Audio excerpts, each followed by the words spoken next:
Stand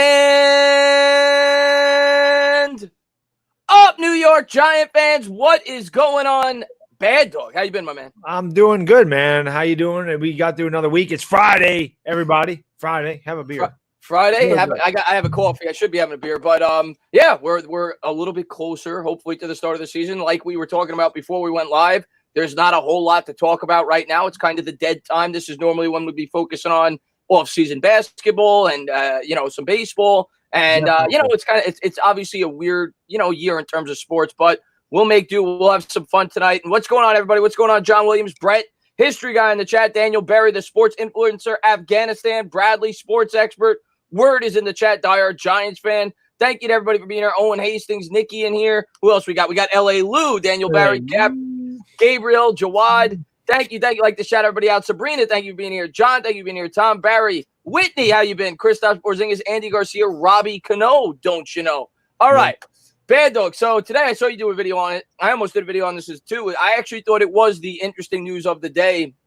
Well, it was actually yesterday. I think it came out by PFF, and they broke down that the New York Giants had I think it was the fastest 11 personnel in football, yes, which includes the tight end, the 3 wide receivers, and the running back. And when I first saw it, I was like, wow, I'm surprised. But when you really think about it, Evan Ingram was probably the fastest tight end in the sport. Saquon Barkley, one of the fastest running backs in the sport. And then you got Darius Slayton, who run a 4.39. So I'm not that surprised by it. No, and then, of course, you got Golden Tate. He ran a 4.42 as well. So, I mean, he's also really fast. And Shepard ran a 4.48. The funny thing is, a couple of comments on my video, and I forgot all about this, where guys saying, oh, the Eagles fans say they got the fastest team. Eagles fans don't have the fastest team. They weren't even in the top 5. They weren't close. Everybody's so fast in the Eagles. Number one, I want to set something straight for the Eagles fans out there. Jalen Reagor's 40 time was 4.47 and 4.50. His pro day ran a 4.28. I don't know how they're 0.2 of it. That is an eternity. Pro days don't mean a damn thing, just so you know. Okay, Ertz runs a 4.67. Jeffrey runs like a 4.6. Reagor's about maybe a 4.35 if you're a lucky guy. 4.4 flat. I'm guessing he's probably around 4.4 flat. And then I forgot who their other receiver is, or the running back ran a 4.49, Miles Sanders. So they're not close. And, of course, they're the fastest or the best or this or that. You know how Eagle fans are. But I forgot all about that, how they're all talking about how they're the fastest team in the NFL, and they weren't top 5. I can tell you that. The Giants are first by a wide margin. I mean, 4.42, and then the Chiefs are next at 4.45. 0.03 of a second is a lot when you're talking about the average speed, especially when they have a Tyreek Hill. That tells you how fast the Giants are as far as that 11 personnel goes. Could be an explosive offense this year. Hopefully. And then the other thing I read in that article was Dave Gettleman went on to talk about how that was basically their philosophy this year on the defense. And when you look at the guys they brought in Darnay Holmes, who ran I think a 4.48 or a 4.46, and they bring in Zimenez, who I think he was hurt during the combine, if I'm not mistaken, but he was known for a guy with pretty good speed. So it looks like the Giants, which is smart, are building their team around speed, especially in today's game. Yeah, and that's the other. I did mention that the Giants have 3 guys in the secondary that ran a sub 4.540. Ballantyne ran a 4.47. Holmes ran a 4.48. Bradbury ran a 4.49. So the Giants are going in the direction of speed. And of course, Lorenzo Carter, he's right around a 4.540 as well. And then of course you could add, like I mentioned, the undrafted free agent Derek Dillon. He also ran a 4.28. So I don't know if he's going to make the team or not. But the Giants do have a speed, and obviously Zimenez and Lorenzo Carter can get after it as well as far as speed goes. But it was definitely an interesting article for sure. Because I didn't realize, I didn't even think about it. I was like, wow, that I can't believe, because I'm thinking Kansas City all the way, and I was like, wow. And then, like you said, it makes sense because Ingram runs. I mean, he runs as fast as any receiver in the league, and I didn't realize Golden Tate was a 4.42 guy. But then, I didn't realize that either. When I saw the numbers, I was surprised. Somebody mentioned that they don't play like burners in the comment section. I said it's because they're slot guys. I said, but if you go back, and we were at the Jets game last year, if you go back and watch Golden Tate take that wide receiver screen 75 yards at a house, he ran away from the defense. So he's a lot faster than people give him credit for. Yeah, it's a great point you bring up. Let me just get to some of the super chats. Harrison Jolly in the house. What's going on, Harrison, all the way from New Zealand? He says, Bad Dog, looks like The Rock on Instagram. Oh. Much love, guys. I think I saw the picture on Twitter. I yeah, saw the picture on the Twitters. We had to do that for the hell of it. And Mike Nixon, man, thanks for the love, man. He says, entertain, I support you. Oh, don't worry about it. Mike, man, thank you so much for love, man. I really appreciate that. And thank you to everybody for being here. Really appreciate it. But yeah, I thought that was definitely a very interesting topic with the New York Giants, with the speed. Other than that, there's not a lot to talk about. We could talk a little bit about Daniel Jones, but I'm not too surprised by it. He continues to work hard this entire offseason. We got the news, I think it was yesterday, I made a video on it, where he was in Texas now, and he was working out with his former head coach, quarterback coach at Duke. Now he's in Texas working out with, I think, Garrett and a bunch of guys on the team, developing that chemistry with Caden Smith, Sterling Shepard, and Darius Slayton, I believe, were the three players. So just great things you continue to hear, not just about Daniel Jones. You've heard about other players on the team as well this offseason, but mainly Daniel Jones, which is the guy we're mostly concerned with, second-year quarterback going into a new system. When you see your quarterback in a second year, doing everything he can to make himself better, working as hard as he can, especially with the situation that is now, he doesn't have everything available to him that he normally would, but he's making do with everything that he has. That's the type of guy you want to get behind. That is a leader. It's like Eli Manning was the same type of guy. I mean, Eli Manning didn't say much, but these guys lead by example. And I'm excited. I mean, I'm excited about the offense. I'm excited about the defense, but I know they're going to struggle because, again, they're young. We don't really have that pass rusher. I still don't think we kind of shored up the middle of the field as far as the coverage linebackers go and everything else. I know McKinney's probably going to play a little slot corner, a little linebacker, money backer, so Peppers. They'll do a lot of things there to try to mask those holes, but I'm still a little worried about that and the lack of pass rush. But I do believe the offense can be a top 10 offense. I really do. I believe Daniel Jones can be a top 10 quarterback in this league this year. As long as everybody stays healthy. I mean, that's the equalizer. We got to stay healthy. But all things considered equal, this team's healthy, the line's healthy, and Daniel Jones has more time. We run the ball. The Giants' offense is going to be dangerous. Our wide receiver core is good enough. Everyone was talking about how we don't have any wide receivers, Chris. And yet we're the fastest 11 personnel in the business. And one thing I mentioned there, people were like, oh, they don't get separation. Well, they don't have time to get separation because by the time Daniel Jones is hitting that back foot, he's getting dropped. They don't have time to get separation. Right. And there's the thing I'm most concerned.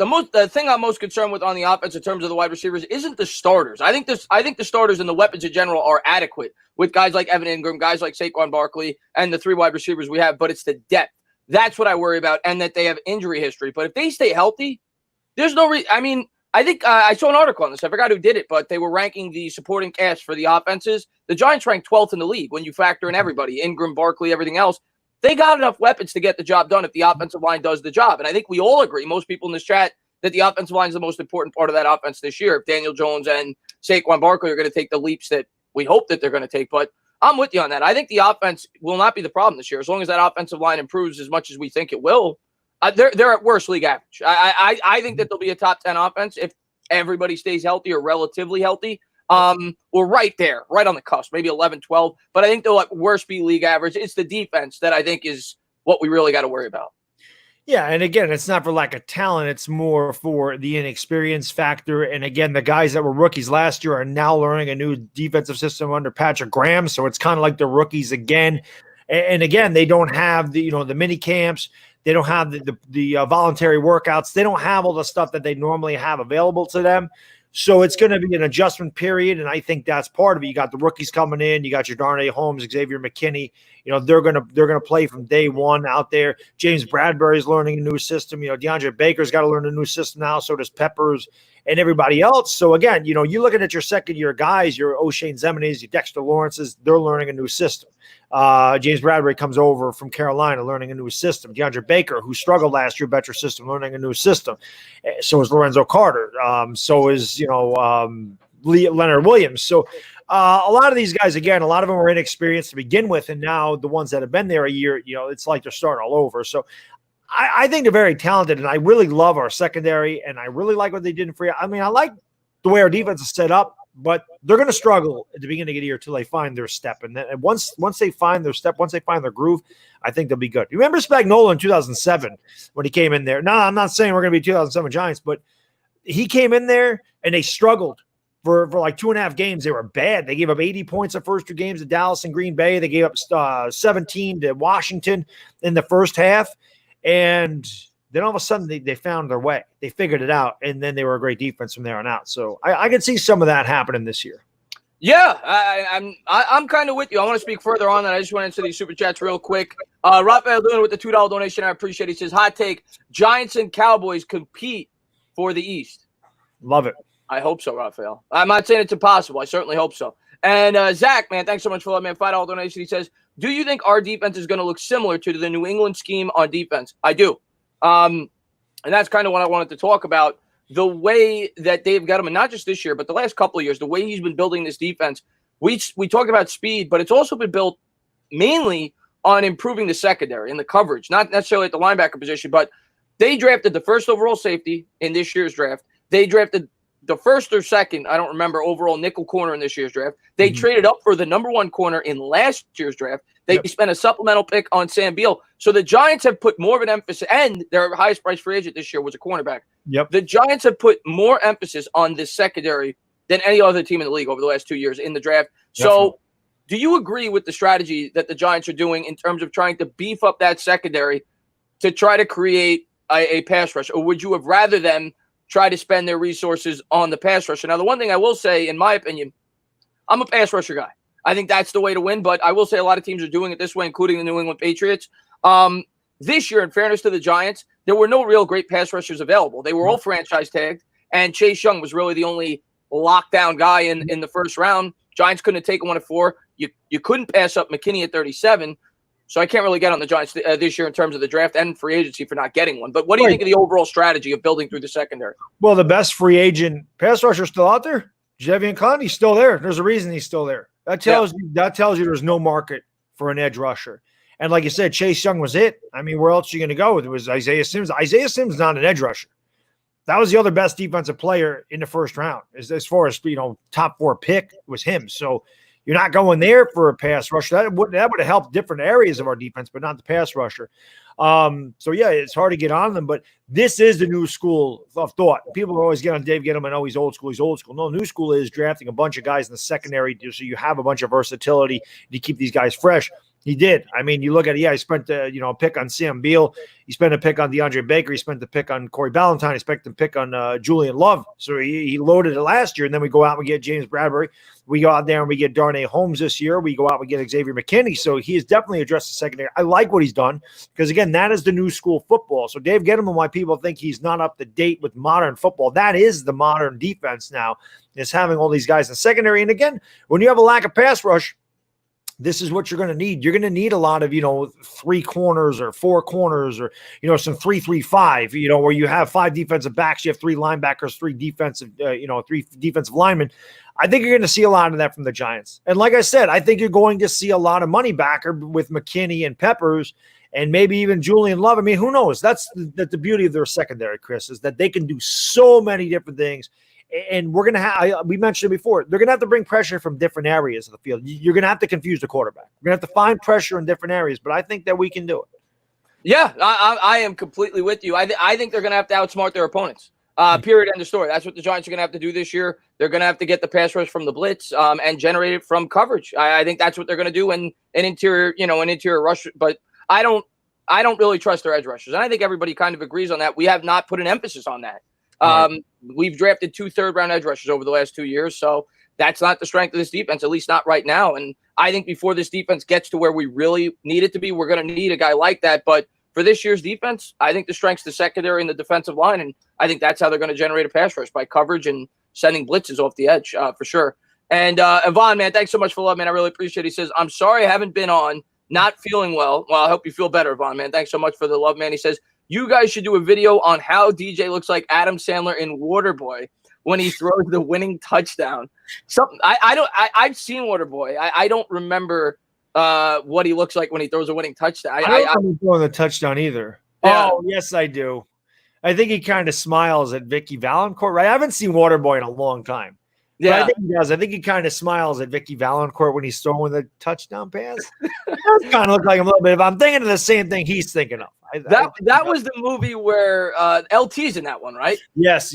He says, remember, boys and girls, don't do crack. That's right. Yeah. A quarterback, and he makes no sense. So. Yeah. That was a good movie. I have not seen it in probably 15 to 20 years. Yeah, so a while for me too. Maybe I'll have to check that out, Yvonne. Maybe I'll do a video on it tomorrow. No, don't expect it, but I'll check it out, Yvonne. Thanks for love. OGR, what's going on, my man? If you guys have not checked out OGR, please do so. He's got a great channel over there. Always shows a lot of support. Is always in the streams. And he's starting to grow. He's almost at 1,000 subs. So go on over there, show him some love. Thanks for love, man. He says, "What's going on, guys? Thought I'd drop by for a little bit." Get out. No, I'm kidding, OGR, man. Thank you for being here, man. I appreciate it, man. Thank you for popping in. Thank you for being a great part of the community. El Pepe, man. Thanks so much for love. He says, "What do you think about Chris Sims ranking Daniel Jones ahead of Jared Goff?" I didn't see. He ranked 22nd, right, Baddog? I didn't see where he ranked, honestly. I think he was 22nd. I could be wrong on that. I'm pretty sure he did. If he ranked ahead of Jared Goff, you know what? I love Daniel Jones, and I think he's going to be a better quarterback than Jared Goff. I don't know if that's fair. Jared Goff's been to a Super Bowl. He's got a lot of experience. I know he's coming off a mediocre year. He's had 12 starts. I do like Daniel Jones. I think Daniel Jones is probably going to be better than Jared Goff, but I don't know if I personally would have ranked him better yet. I would. Yeah, I know you would. But here's what I'll say. It's kind of, to me, what are the rankings based off of? Are they based off of what you think they're going to end up this year, or are they based off of what you think they are going into the season? Because going into the season, I don't think I could put him above Jared Goff yet. Now, can I say by year's end, I think he'll be better than Jared Goff? That I might agree with. I'm not a big Jared Goff guy. I'm just not. I mean, I think with me, I have my quarterbacks. I like it. It's really there's no in between, man. I really either like a quarterback or I really don't. I think that's just how I don't really think he's okay. I either think they're good or I think they're bad. Like, I don't think there's any in between. I don't know. There probably is a guy, but I can't think of one offhand. I mean, maybe Matt Ryan's that guy from here where I'm like, oh, he's not bad, but he's not great. There's a couple of guys. Maybe Matt Stafford falls in that category, although I think Stafford's underrated. But Sam Darnold stinks. Like, he's awful. Goff is not good. Prescott is not good. Wentz is really good. I don't know. What's his name? Trubisky stinks, and Minshew sucks, and they're terrible. Yeah, Kyler Murray's going to be great. We all know that. I'm with you. I'm definitely with you on Minshew. I'm not a big Minshew fan, and I think he's going to be better than Goff. I'm just trying to be fair. But I'm with you. I'm not a huge Goff guy. I think Goff definitely benefited greatly from McVay. McVay, to me, is one of the best offensive minds in the sport. He had a ton of weapons there. He went to a Super Bowl, though, so I got to give him some respect. But he definitely is coming up in disappointing. Yeah, he can thank the officials for that. That's true. Should have been New Orleans in that Super Bowl. Everybody that watched that game knows it. That's true. That's true. Formula Fitness, man. Thanks so much for loving Formula Fitness. I'm going to have you on the channel on Sunday. He's going to be one of my subscribers coming on, so that should be a lot of fun. Thanks so much for the love, man. He says, "What's up, brothers? Does our third down offense and our defense improve this year?" That's, to me, Formula Fitness, that to me is one of the biggest keys of the season this year, Baddog. I mean, last year we said it all the time.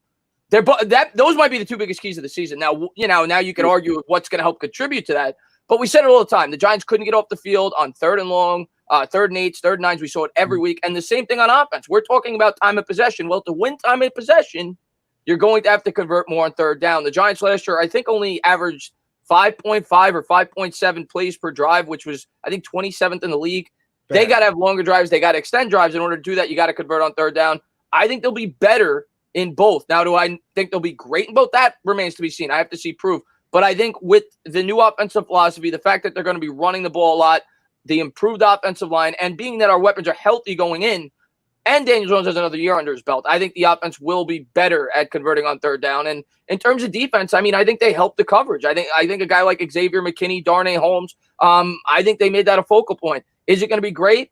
I don't know, but I think it'll be better. So I think they'll be better in both. I don't know if they'll be great in both yet. Yeah, I agree. I definitely think that our 3rd down offense will be a lot better if everybody's healthy because, again, I think they're going to go back to, running the ball first. And I think you're going to see Saquon Barkley, who's our best player on offense. I think you're going to see him get the ball a lot, whether it's running the ball or, maybe they throw some screen passes out, some little swing pass, whatever it is. I think you're going to see Saquon Barkley involved a lot more in the offense on 3rd down, more so than he was with Pat Shurmur there. And again, the offensive line seems like it's going to be better. So you're going to trust them a little bit more. You got Colombo over there. And that's what they did in Dallas a lot of times. They converted third downs a lot over there, because Dak Prescott's able to run. Daniel Jones can run too, and they got Ezekiel Elliott. We got Saquon Barkley. So, the Giants have those type of capabilities where if it's 3rd and 4, I think Jason Garrett will allow Daniel Jones to do some bootlegs or some play action passes where he rolls out into the flat, and Daniel Jones can make the decision if he wants to get a first down with his legs or if he wants to get the first down with his arm. This is something that's going to confuse defenses. I don't think Shermer let him do that enough. He did it in Tampa Bay, and you saw how good he was. And then it's like all of a sudden they told him, hey, don't run so much. Right. We're worried about you getting hit or something. But let's say Daniel Jones has to run 8 times a game, but if 3rd and 4 is there, like Aaron Rodgers was really good at that too. Aaron Rodgers is not a scrambler. But 3rd and 6, and he's able to take it, he takes it. I think Daniel Jones is going to do that. Defensively, I still worry about it again because I think that middle of the field is still a big question mark, and we'll just have to see. Because, again, we don't have the pass rush. We don't have the pass rush to get there, to get after the quarterback, to put some pressure on him. And if quarterbacks have 4, 5, 6 seconds to survey the field on 3rd down, we're still going to get torn up. So, yeah, that still worries me a little bit, but I think we'll be better on offense 3rd down for sure. Yeah, and I want to be optimistic about the defense. I really do, but I'm kind of taking a wait and see approach. I love everything I'm hearing. I think Patrick Graham and Joe Judge seem like a perfect marriage in terms of what they want to do. But I'm going to be honest. I liked Betcher when he came here. I liked what he did in Arizona. I was excited that they were bringing an aggressive approach. So I want to see the proof before I jump aboard. But I like what I'm hearing. Let's put it that way. And L.A. Lou, man, thanks so much for love, man. I really appreciate that, man. Great supporter, both of ours. He says, my favorite football movie is The Replacements. I even bought a Shane Falco jersey. Wow. He really loves that movie. That was Keanu Reeves. Well, that was a remake, right? Wasn't there a Replacements before the one with Keanu Reeves, if I'm not mistaken? I think there was, yes. I think there was. I only saw the remake. I also own a Jared Goff jersey. Goff was a top quarterback at Cal on bad teams. Someone has to stick up for Goff, damn it. I'll say this, man. Goff gets a lot of hate, Baddog. He really does. Now, I get it. I think he is first overall pick. He was the first overall pick, and he definitely struggled in his rookie year. And you could, I guess, argue that he's a system quarterback, but I think he's an average quarterback. I think he's an average quarterback. That's why he gets hate. You're number 1 overall. You can't be average. And rarely, Aaron Rodgers is an exception to the rule. But rarely do you get a good quarterback, and Andrew Luck was another one. But rarely do you get a good quarterback out of the Pac-12. It just doesn't happen. They're usually bad, which is why I'm not high on Oregon quarterbacks. I'm not high on USC quarterbacks.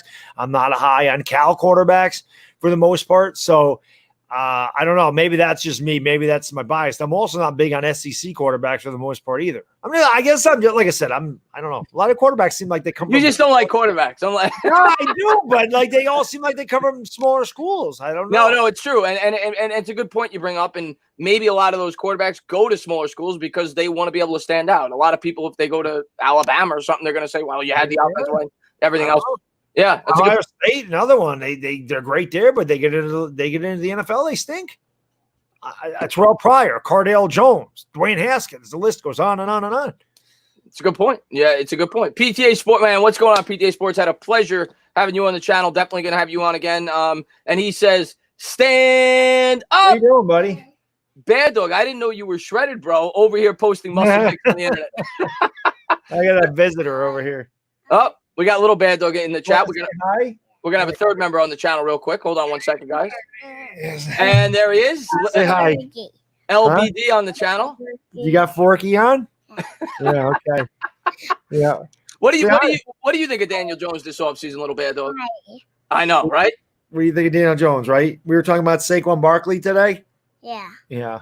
Yeah. Saquon. Is Saquon the man? Yeah. Yeah. A man of few words, little Baddog. Thank you so much, little Baddog. And Louis Slack with the €2. He says, staying up until 2 a.m. is worth it to watch this stream. I thank you very much, man. I really appreciate it. That's the ultimate compliment because I don't know if I would stay up to 2 a.m. to watch this stream. So I appreciate you for being here. Thank you very much. We've got a lot of guys in the UK that stay up till 2, 3, 4 in the morning to watch us. Eagles UK is in here. Stephen Lilly. Oh God, I'm forgetting, guys. I'm losing my mind. Oh, we have so many great. I mean, yeah, we do. There's a bunch, and I'm having a guy from Europe on Sunday as well. So I'm looking forward to getting a different perspective. I thought that'd be cool to talk to a fan from overseas. So yeah, it's gonna be a lot of fun. I'm looking forward to it. But a little bit. Any more thoughts about the defense before we let you go? I think he's taking off. Great job, my little band. Somebody wanted to tell you that the Eagles and Cowboys stink. Okay. Yeah. Okay. Man, a few words, little bad dog.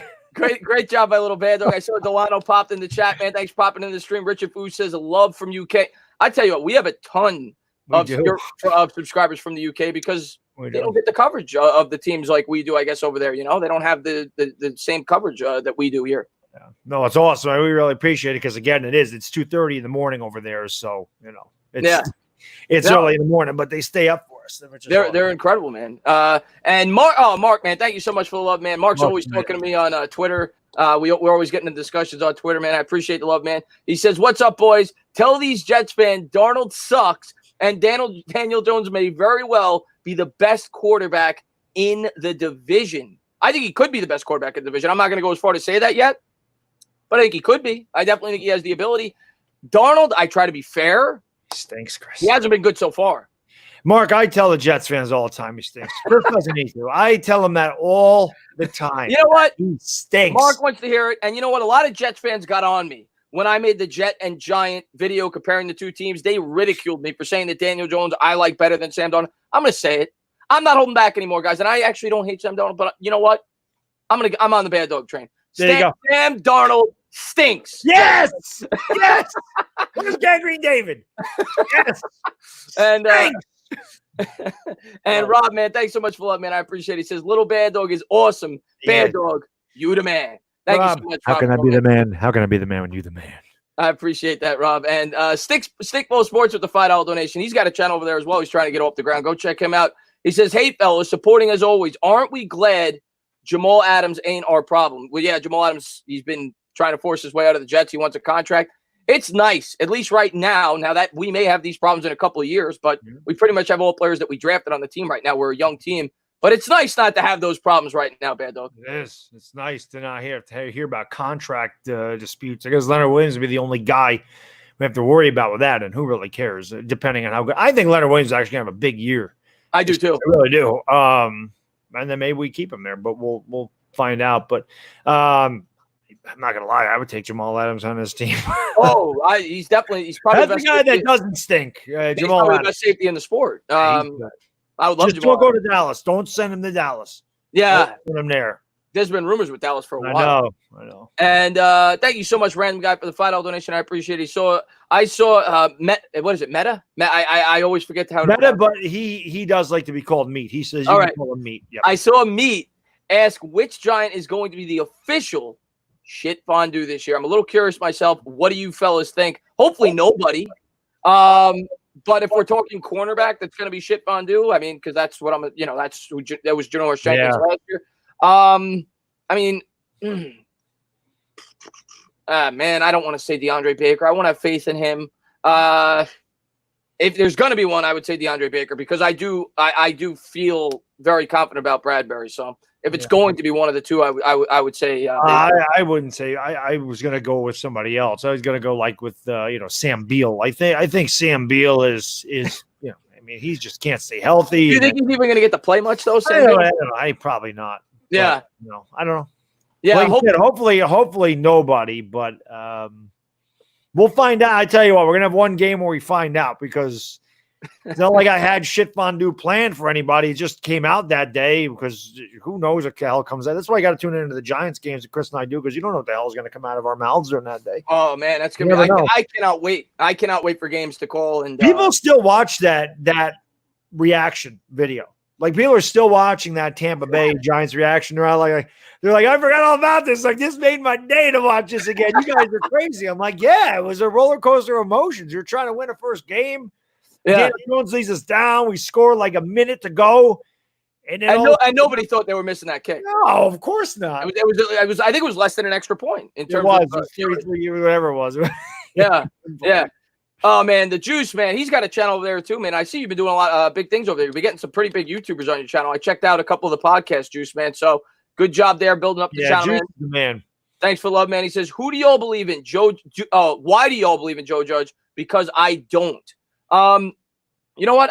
To be fair, if you're being honest right now, I don't think there's a reason not to believe in him, but you could certainly argue there's not a reason to believe in him. He doesn't have any track record in terms of being a head coach. So I could understand that argument of it, but I don't think it's fair to say you don't believe in him yet. Now, the reason I like him, I mean, the guy seems like he's smart. He's got, a great pedigree behind Belichick and Saban, but you could certainly argue there's been other guys behind Belichick, pretty much all of them, that have failed in the past. But I just like the guy. The guy's straightforward. He seems like an old school football guy. He seems smart, and he seems everything's planned out.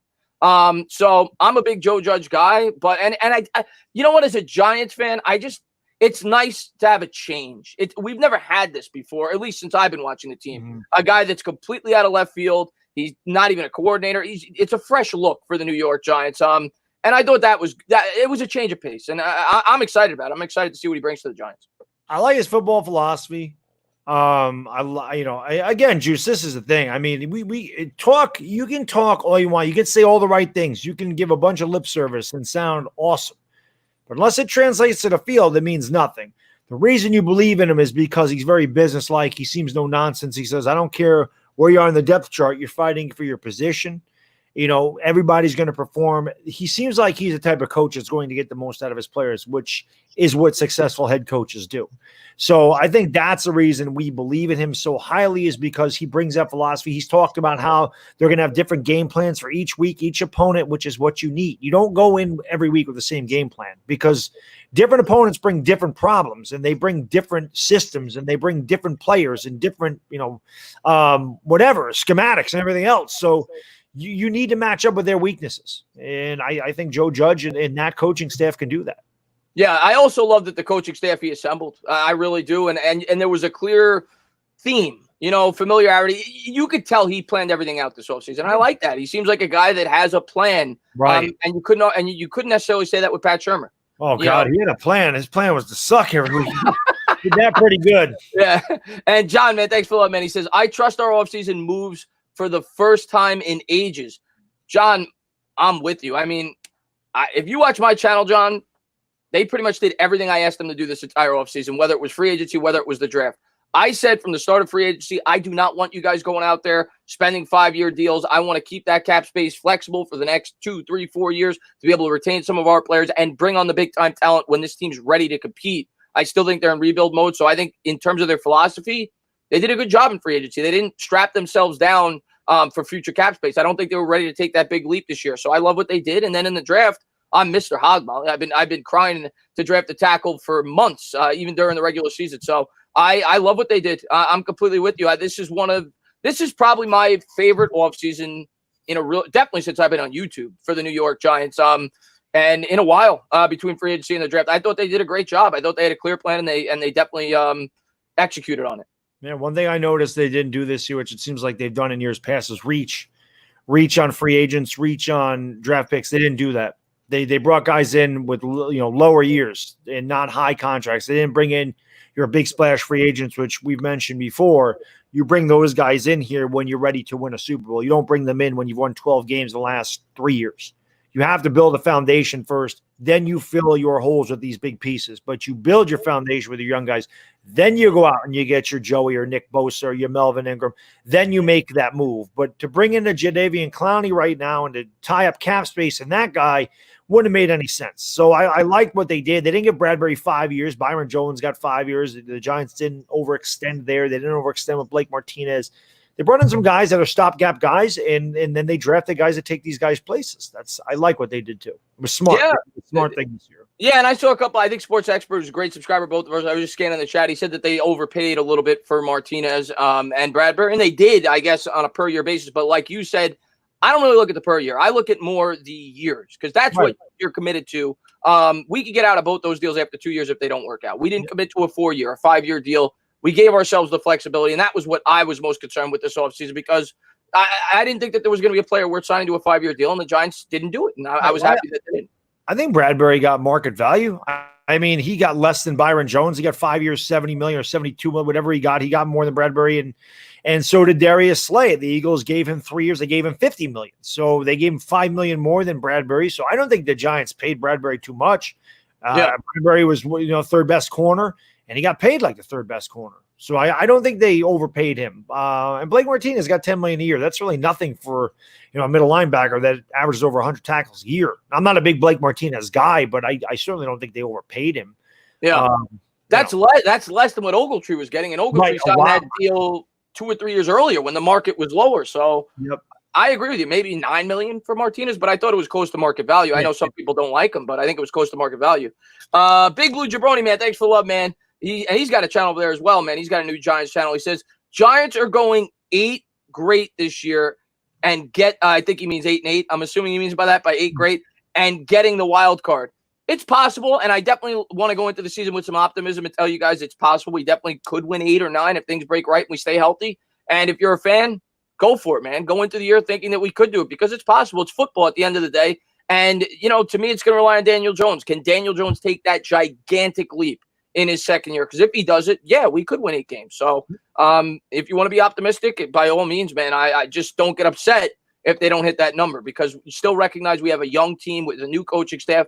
But, yes, we could do it. We definitely could do it. You just got to beat the teams in this division. The teams in this division are not great.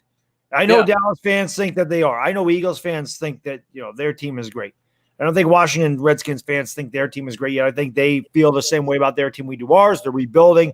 They're building for the future. But it's not like any one of these teams in our division is 10 shoulders better than we are. The Niners are not in our division. The Ravens are not in our division. Now, yes, we play those teams, but we don't have to play them twice a year. We can beat Dallas. We can beat Philadelphia. We can definitely beat Washington. We always beat Washington. You can get 4 wins in this division. I don't think that's out of the realm. Then you got teams like the Bengals, right? Who I think we could beat. I think we could beat the Bears. I think there's other wins out there to be had. So Cardinals, Rams. There's teams we could find. 8 wins is possible. Yeah, we could steal one here and there. Ed Oliver's in the chat. I saw him pop in. He's got a Redskin channel over there. Go check him out. Really nice guy, and I'd love to work with him. I know he's working with you, and he's worked with you in the past. I'd like to have him on at some point too. The people have asked me to have him on, so I definitely like to have him on if he's ever free. And let's see what we got here. Mike Nixon with the $5 donation. She says, entertain a bad dog. Thanks for the laughs. I need it. I had a death in the family. Someone I was close to, so you guys get through the pain. Love you. But, well, I'm sorry to hear that, Mike, man. And thank you for love, man. I appreciate it, man. I hope all is well with you, man. And Rob with the $5 donation, she says, is the 3-team wild card official? We may have a chance. And also, is it true that only 2 preseason games? What do you guys think? Enjoy your vids. Well, this year, I think there's still 4 because it's a 16-game schedule still. So I don't think that's changed. The following year, there's going to be 3 preseason games and 17 regular season games. And yes, there's an extra wild card game in both conferences. And there's going to be an extra wild card game. That's basically how it works out. There's going to be an extra AFC and NFC wild card game. And they'll have a 17-game schedule 2021. But this year, it starts with the 17 playoff. Yeah, I think I was reading an article that the Giants actually play the Packers first week of the preseason this year, which I don't remember last time we played the Packers in the preseason, but I think we're playing the Packers in the preseason. I think I did. And I did read something about them maybe shortening the preseason games just because of things being delayed a little bit. I mean, I don't know if they're going to do that, but I think in the same article I did read that they are playing Green Bay, which is interesting. So we're going to get a good look at Jordan Love. I think I saw that too. Actually, now that you mentioned, I think they are playing Green Bay in that. Yeah, I actually like Jordan Love. I think he's going to do good, but I still didn't like the pick for the Green Bay Packers. Yeah, I didn't like the pick for the Green Bay Packers. Benjamin, man, thanks for loving me. I appreciate it, man. He says, "What's up, guys? Having a strawberry margarita." That's right. He just turned 21. In place of a beer. Gyms are supposed to reopen over here today. I got to get into the gym talk with Baddog in a second. Need to get back in shape. Being able to drink has not helped my weight loss plan. Have the gyms open for you yet? Soon, I'm probably. I know that you're out there on a picket line every day. That's I go by it every day till I miss it. I'm praying to God it opens soon, but listen. That's why I put that thing on Twitter today. I just want people to know you don't need the damn gym. You need freaking heart and desire, man. I'm 44 years old, damn it. If I can do it, anybody can do it. Yeah, that wasn't breaking me because I was thinking about that today. I'm like, you know what? I'm in the best shape of my life. The hell, I mean, I want the gym back. Don't get me wrong, but I'm like, I don't need you. I just need something.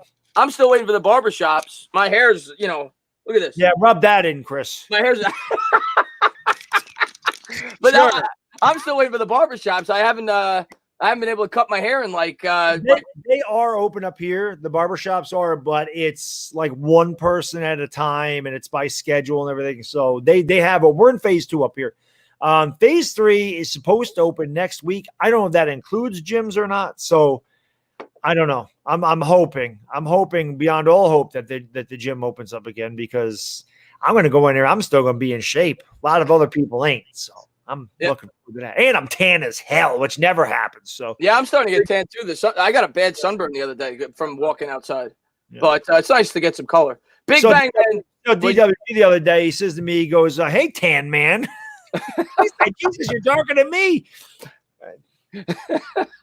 Big Bang with the $5 donation. I appreciate it. It says, all of a sudden, I'm seeing multiple analysts picking the G-Men to go to the playoffs. Yeah, I've seen that. You did a video on it. I think it was Brandt that did it. Yes.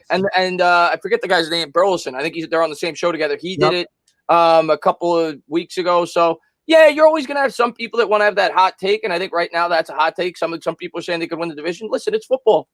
Anything's possible, and hopefully they're right. Wentz goes down, Eagles are done.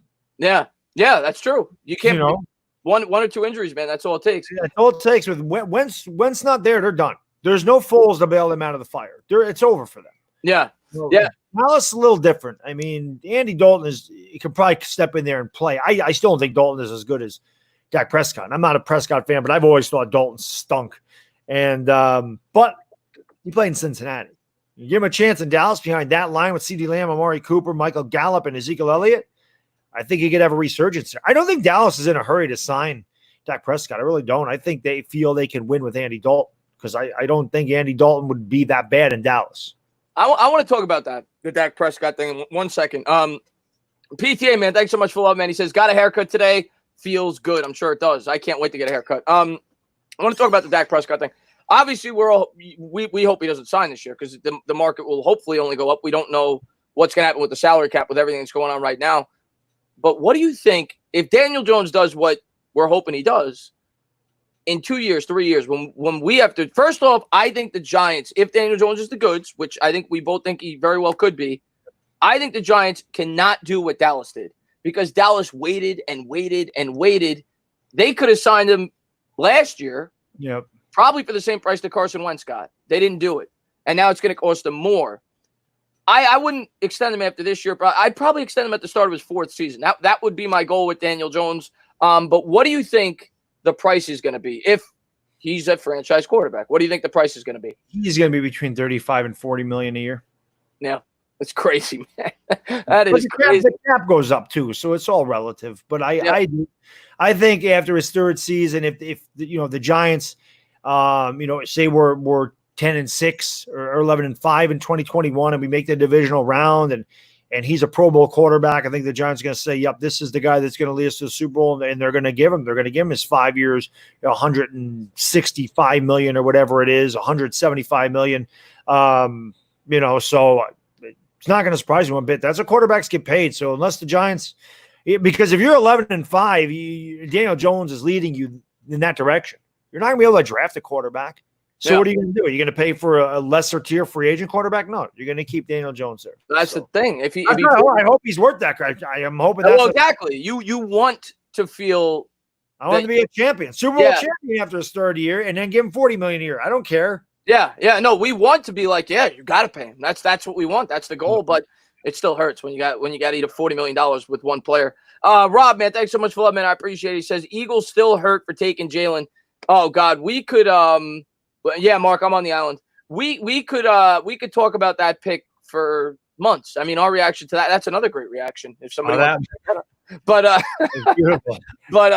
Stupid pick. Oh God, because I remember what happened on the draft night. We had a couple of people leaking the picks for us. We had people telling us 3 minutes in advance, "Oh, this team just took that," and we waited because we didn't have Twitter out. And the whole chat was saying the Eagles took Jalen Hurts. The Eagles took Jalen Hurts. We're like, guys, stop trolling us. Yeah, you're getting trolled. Yes, we were getting trolled by the whole chat. We thought they planned this thing, for us, and they actually took them. I still can't get over that pick. That pick was great. That was a great pick. It was the best thing ever, because it was the complete reverse reaction from us last year. Eagle fans, we wanted Josh Allen so bad, and Giants fans were so mad when we took Daniel. And Eagle fans like, he took Daniel Jones. And this they're like, oh, Denzel Mims, we want to take Denzel Mims in the first round. Denzel Mims. They take Jalen Hurts, and they all lost their shit, and we were like, what? It's awesome. Yeah, it makes no sense to me for a team that has negative $51 million of cap space next year, and obviously they're going to backload contracts. They'll figure it out, but for a team that is clearly a win-now team to not make a win-now pick when you just signed Carson Wentz to an extension, it made zero sense to make that pick, but I'm happy that they did it. And they can say, oh, they're going to use them in packages and they're going to do this and that. You don't take a gimmick player in the second round of the draft. No. You don't they take. They probably could have got him in the third. They probably could have got him in the fourth, to be honest with you. Yeah. He's worse than Eason. Jacob Eason's a better quarterback than Jalen Hurts. Jalen Hurts is a little bit better than Fromm. Fromm's career is over. I don't know if you saw the tweet or whatever he had. I saw it on Uncle Lou's. Uncle Lou did a video on it. I didn't even know that he did that. He's done. But he wasn't good anyway. But Hurts. Yeah, what a joke that was. And Josh Allen did something I don't think it was as bad, and both on the Buffalo Bills. Just a coincidence. But what an idiot. What an idiot. Yeah, he's Jack Fromm, as Uncle Lou calls him. Can't even call him by his real name. Just call him Jack Fromm. Yeah. And Chill Daddy, man, I appreciate that. He says, you two have great chemistry. I appreciate it. I kind of wish sometimes Baddog was a pretty woman, but it is what it is. We do have great chemistry. What can you do? But I appreciate everybody for being here, guys. Guys, go ahead and ask some of your questions. We'll try to answer them. We'll try to just hang out with you guys for till probably about 11:15. We started at 9:05. We'll go to about 11:15. So thank you to everybody for being here. And I forgot to put it in the link because I always forget to do that when I do the StreamYards. But if somebody could put Baddog's channel in the chat, if you guys haven't done so, please go on over there. We're going to be doing this show every week, even during the dead times of the offseason. And in the season, we may even get back to our regular schedule twice a week, at least early in the year, to discuss that week's matchup and the previous week's matchup. So you guys will definitely want to check it out if you're Giants fans. So thank you guys for being here. Absolutely. Always thank you guys for being here. And you never know. There may be a nonsense stream now and again. You know? No, you never know. You never know. Maybe we'll do that. Maybe we'll do that. Maybe we'll start. Yeah, maybe we'll do that. Maybe we'll do that. You never know. Yeah, maybe we'll mix one in every other week on each other's channel or something well said. People used to love that, man. They love that. We talk anything but sports in those streams. Sports Critic, what's going on, man? Thanks for popping in the stream. Go check him out as well. He's got a sports channel as well. Here in the crib. Yes. Yeah, give your all NBA teams. To be honest with you, I haven't followed NBA nearly closely enough this year. I mean, I know Antetokounmpo would be on there. LeBron probably on there. I haven't followed the NBA nearly closely enough, though, to give my team. Yeah, Luka would have to be on there. Yeah. Luka, Braun. Giannis, AD. I have to put AD on there. Yeah. Those guys are MVP caliber type of players. And maybe Harden. How's he doing this year? Harden's always Harden. I would always put Curry on there, but he was hurt most of the year, so can't put him on there. I don't know. I mean, it's hard because I haven't watched NBA basketball in over 2 months now, so it's kind of hard. I really just follow the Lakers and Knicks, and we all know there's nobody on the Knicks that's on the All NBA team. So, it's tough because I don't watch a ton of basketball outside of the Lakers and Knicks. Yeah. And Nick the Wick, man, thank you. Yeah, I only watch the Knicks for the most part until it's playoff time. Nick the Wick, man, thanks so much for loving me. I know you're not watching them then. Yeah, no, I do not watch the Knicks during the playoffs. He says, what's going on? Last time I watched the Knicks, 2014 or 13? Yeah, 2013. Yeah, pretty hard. They didn't even get invited to Orlando. You're so bad, just stay home. Play the WNBA. Maybe you got a chance. Rob, man, thanks for loving, man. I'm thinking in mind, what if we took CeeDee Lamb? Well, we weren't taking CeeDee Lamb at 4. That was never happening. The only way we were going to take CeeDee Lamb is if we traded down. And even then, I don't think it was going to happen. I think the Giants had way too many holes at more important positions. And the Giants didn't even draft a wide receiver. So I don't think the Giants were ever taking CeeDee Lamb. But if we took CeeDee Lamb, Daniel Jones would be getting killed. Yeah. And you'd have a guy that would lead the team in jersey sales, and Daniel Jones would be getting killed. That's what would happen. Yes. In my mind, I always think, what if Arizona took CeeDee Lamb? Right. That's him up because he obviously played with Kyler Murray at Oklahoma, and they were fantastic together, and they just added DeAndre Hopkins. And I mean, I know that they ended up getting their right tackle in Josh Jones. I thought that they would take Jedrick Wills. I was surprised they took Isaiah Simmons, but they need defense too. So they got the best linebacker in the draft. But I still always think they're going, can you imagine CeeDee Lamb, D-Hop, and Kyler Murray? That would have been and Larry Fitzgerald, that would have been a really dangerous offense there in Arizona. I'm looking forward to seeing. I'm definitely going to draft some Arizona players this year in fantasy, just because I think they have the type of offense that'll put up a lot of numbers. I'm looking forward to seeing that dynamic this year. I'll tell you a guy you should draft, and I don't know what round. I'm not early, but maybe middle rounds. Is Jonathan Taylor on Indianapolis. That guy behind that line with Phillip Rivers, Michael Pittman, Taylor gonna have a big rookie season, man. You think big rookie season? What about Marlon Mack? You don't think it'll be a platoon? You think he'll just overtake him? I just think Jonathan Taylor is going to be the one to get the touchdowns. Honestly, yeah. He's the guy that ran the faster 40 time than Barkley, right? Yes. Yeah. So I think he ran a 4.38. Zach, man, thanks so much for love, man. I really appreciate it. He says, "Am I the only one that thinks Carson Wentz stinks? He has like 40 fumbles." I don't think he stinks. I mean, I like to say he stinks because he's an Eagle. But that is one thing that we say all the time. You never, ever.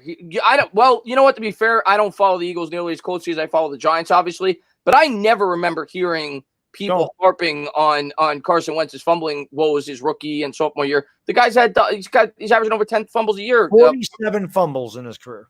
Yeah, you never hear about it. Didn't hear anything about Lamar Jackson fumbling a ton. Last year, nobody mentioned Lamar Jackson's fumble issues his rookie season, right? Nobody mentioned Tom Brady's fumble issues, right? Nobody mentions them. Just Daniel Jones. Jones.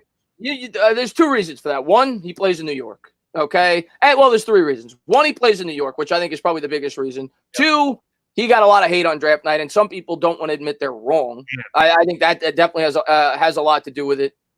And I forgot what my third reason was. Oh, the Giants aren't winning. And when a team is playing poorly, they're going to look for things to pick apart. Yep. I think those are the three contributing factors. Thanks. Meat says, Baddog, good vid on team speed. If the O-line blocks, it'll be deadly. Oh, I agree. And that's another thing I mentioned in the video was Daniel Jones, the most accurate quarterback and passes over 20 yards down the field. If he has time to throw it, you're going to see a lot of big plays from that Giants offense. Yeah, I'm looking forward to it this year. And Simon, man, thanks for love, man. He says, sup, boys, early first-round predictions, edge or wide receiver? It's really hard to predict that right now. It depends on what we did in free agency. And depending on how players progress this year. Like let's say Darius Slayton catches for 1,400 yards this year. Not that I'm expecting it. You're probably going to not spend that pick on a wide receiver. Or if Zemenis ends up with 14.5 sacks. Yeah, or Lorenzo Carter, or name your young player that exceeds what we think they're going to do. And it also depends on how these players play. I say this all the time. Joe Burrow, nobody saw that coming with Joe Burrow this year. So you don't know. There might be an edge rusher in this year's class that just shoots up draft yards. Right. But if you're asking me right now, what's a bigger need? I think it's the edge rusher. I just think that's the second or third most important position on a football team. So I would sooner try to address the edge rusher. Yeah. I see somebody, and I've seen this a few times in the chat. Independent Outsider says, "Where's Baddog at? Nice place." I wish this was really my house. It's just a background, but yeah. It must look real. I don't know. I found it one day, and I was like, I'm going to use this as my background. It's my little summer home down here in Manhattan. That is a beautiful house, Baddog. I just broke my way in. You ever see Beverly Hills Cop? Yeah, great. Or I'm like Axel Foley. I just kind of work my way in, act like it's mine, but it ain't. Isn't that Rover's house? This could be Rover. Where's Rover? Rover. What's going on, everybody? Thank you for being here. Independent Outsider in the chat. Simon Z. R. Gannon, thank you for being here. Sports Critic. Let's see what we got here. Thoughts on Saquon extension with what McCaffrey got, West Coast said. I mean, we've accepted the fact if Saquon has a good year this year, he's getting extended, and he has to be. I mean, and they should do it sooner than later for the simple reason I've stated it many times. If the longer you wait, the longer you're paying him into his career as a running back, a position that has a short shelf life.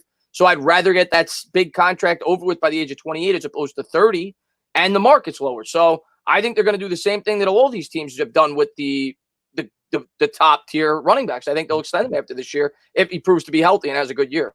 They have to.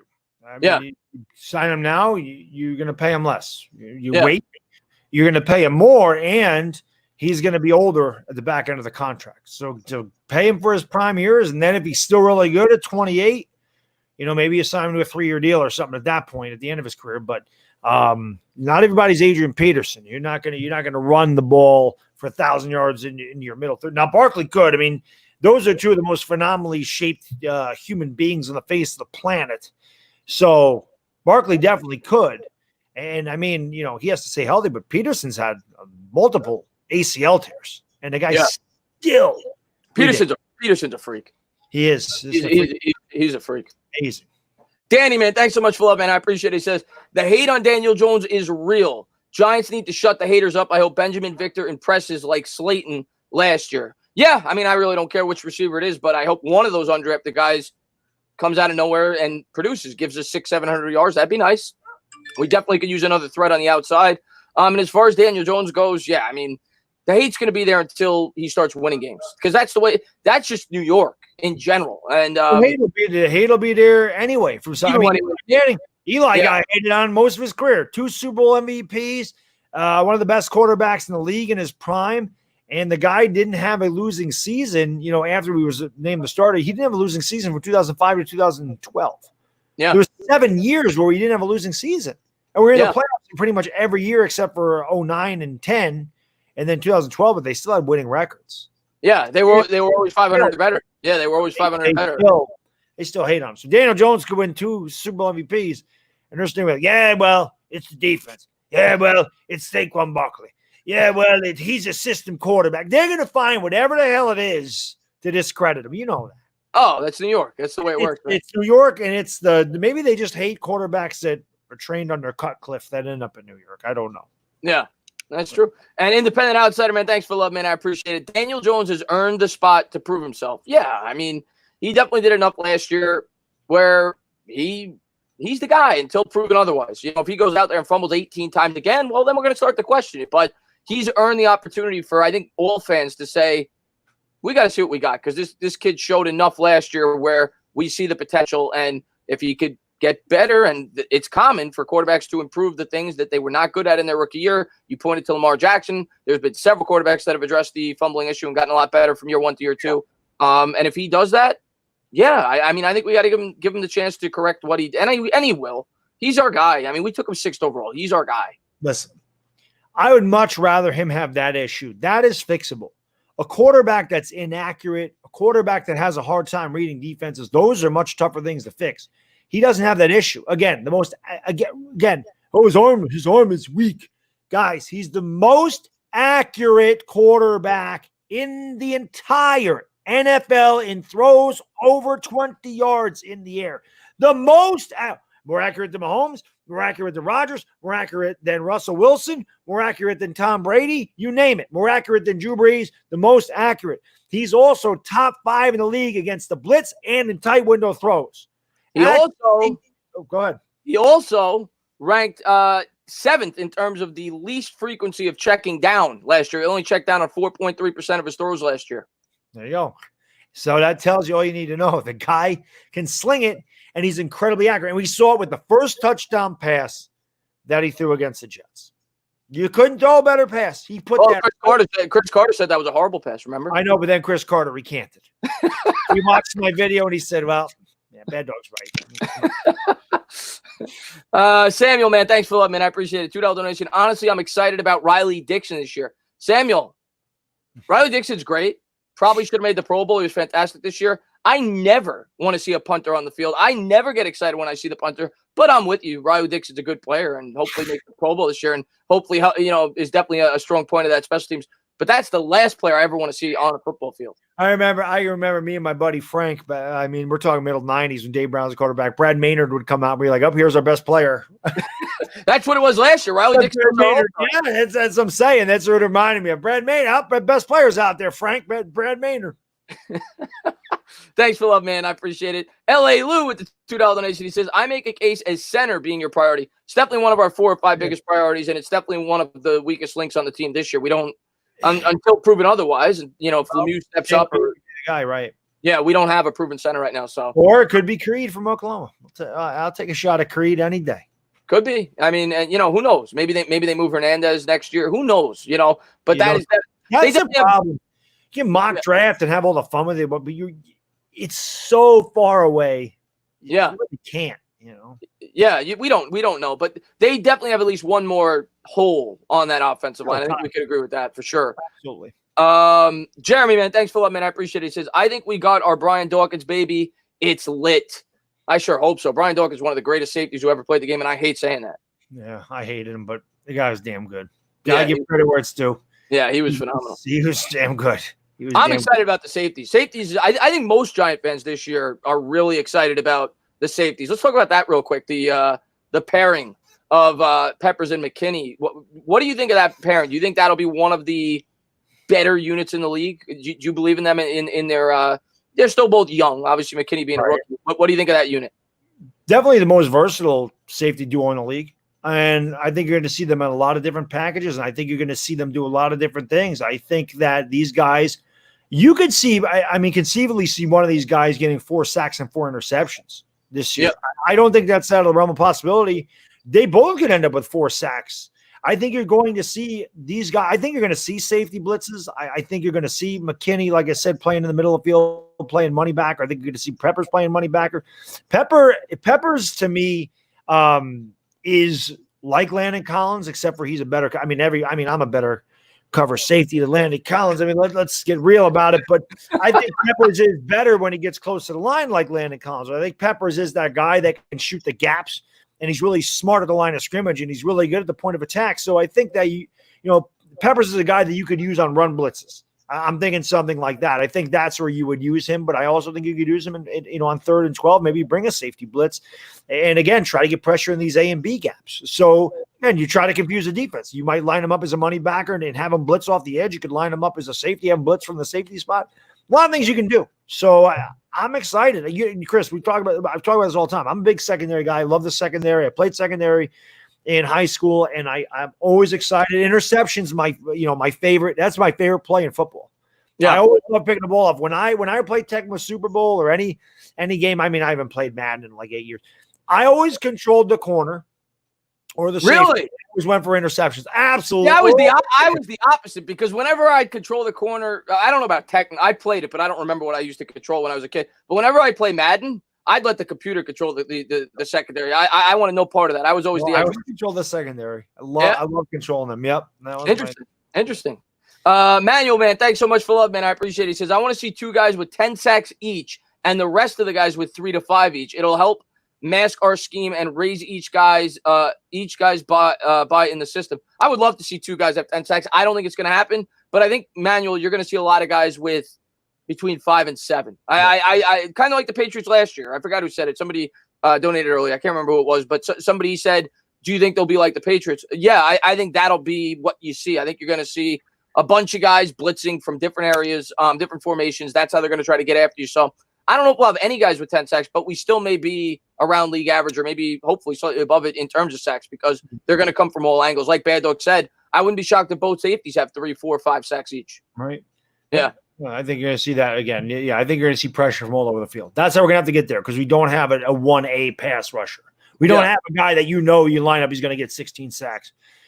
Mark Edelman says, I hit the nail on the head with the Dave Brown thing. Yeah, Mark and I are the same age. So you remember those god-awful teams. I remember Dave Brown. I know. Well, you were young. You were growing up like, oh, what the hell is this? Yeah, Taylor, you got with Dave Brown. Yeah. Dave Brown was my first, I wouldn't call it love, but my first quarterback. He was your first. God, this guy stinks. Yeah, that's what he was. Rob with the $2 donation, he says, do you guys think DJ has a good supporting cast? Yes, if they're healthy. I think he's got an injury-prone supporting cast, but if they're healthy, I think the wide receivers are at least close to average as a whole, as a group, the 3 guys.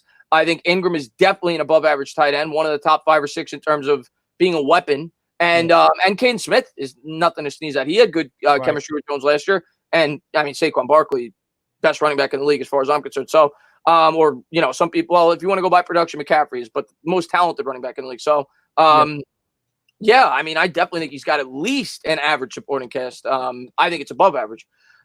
Independent outsider, man, thanks so much for love. He says, do you see DeAndre Baker on the team at the end of the season? Hope so. Right now, I'll say yes.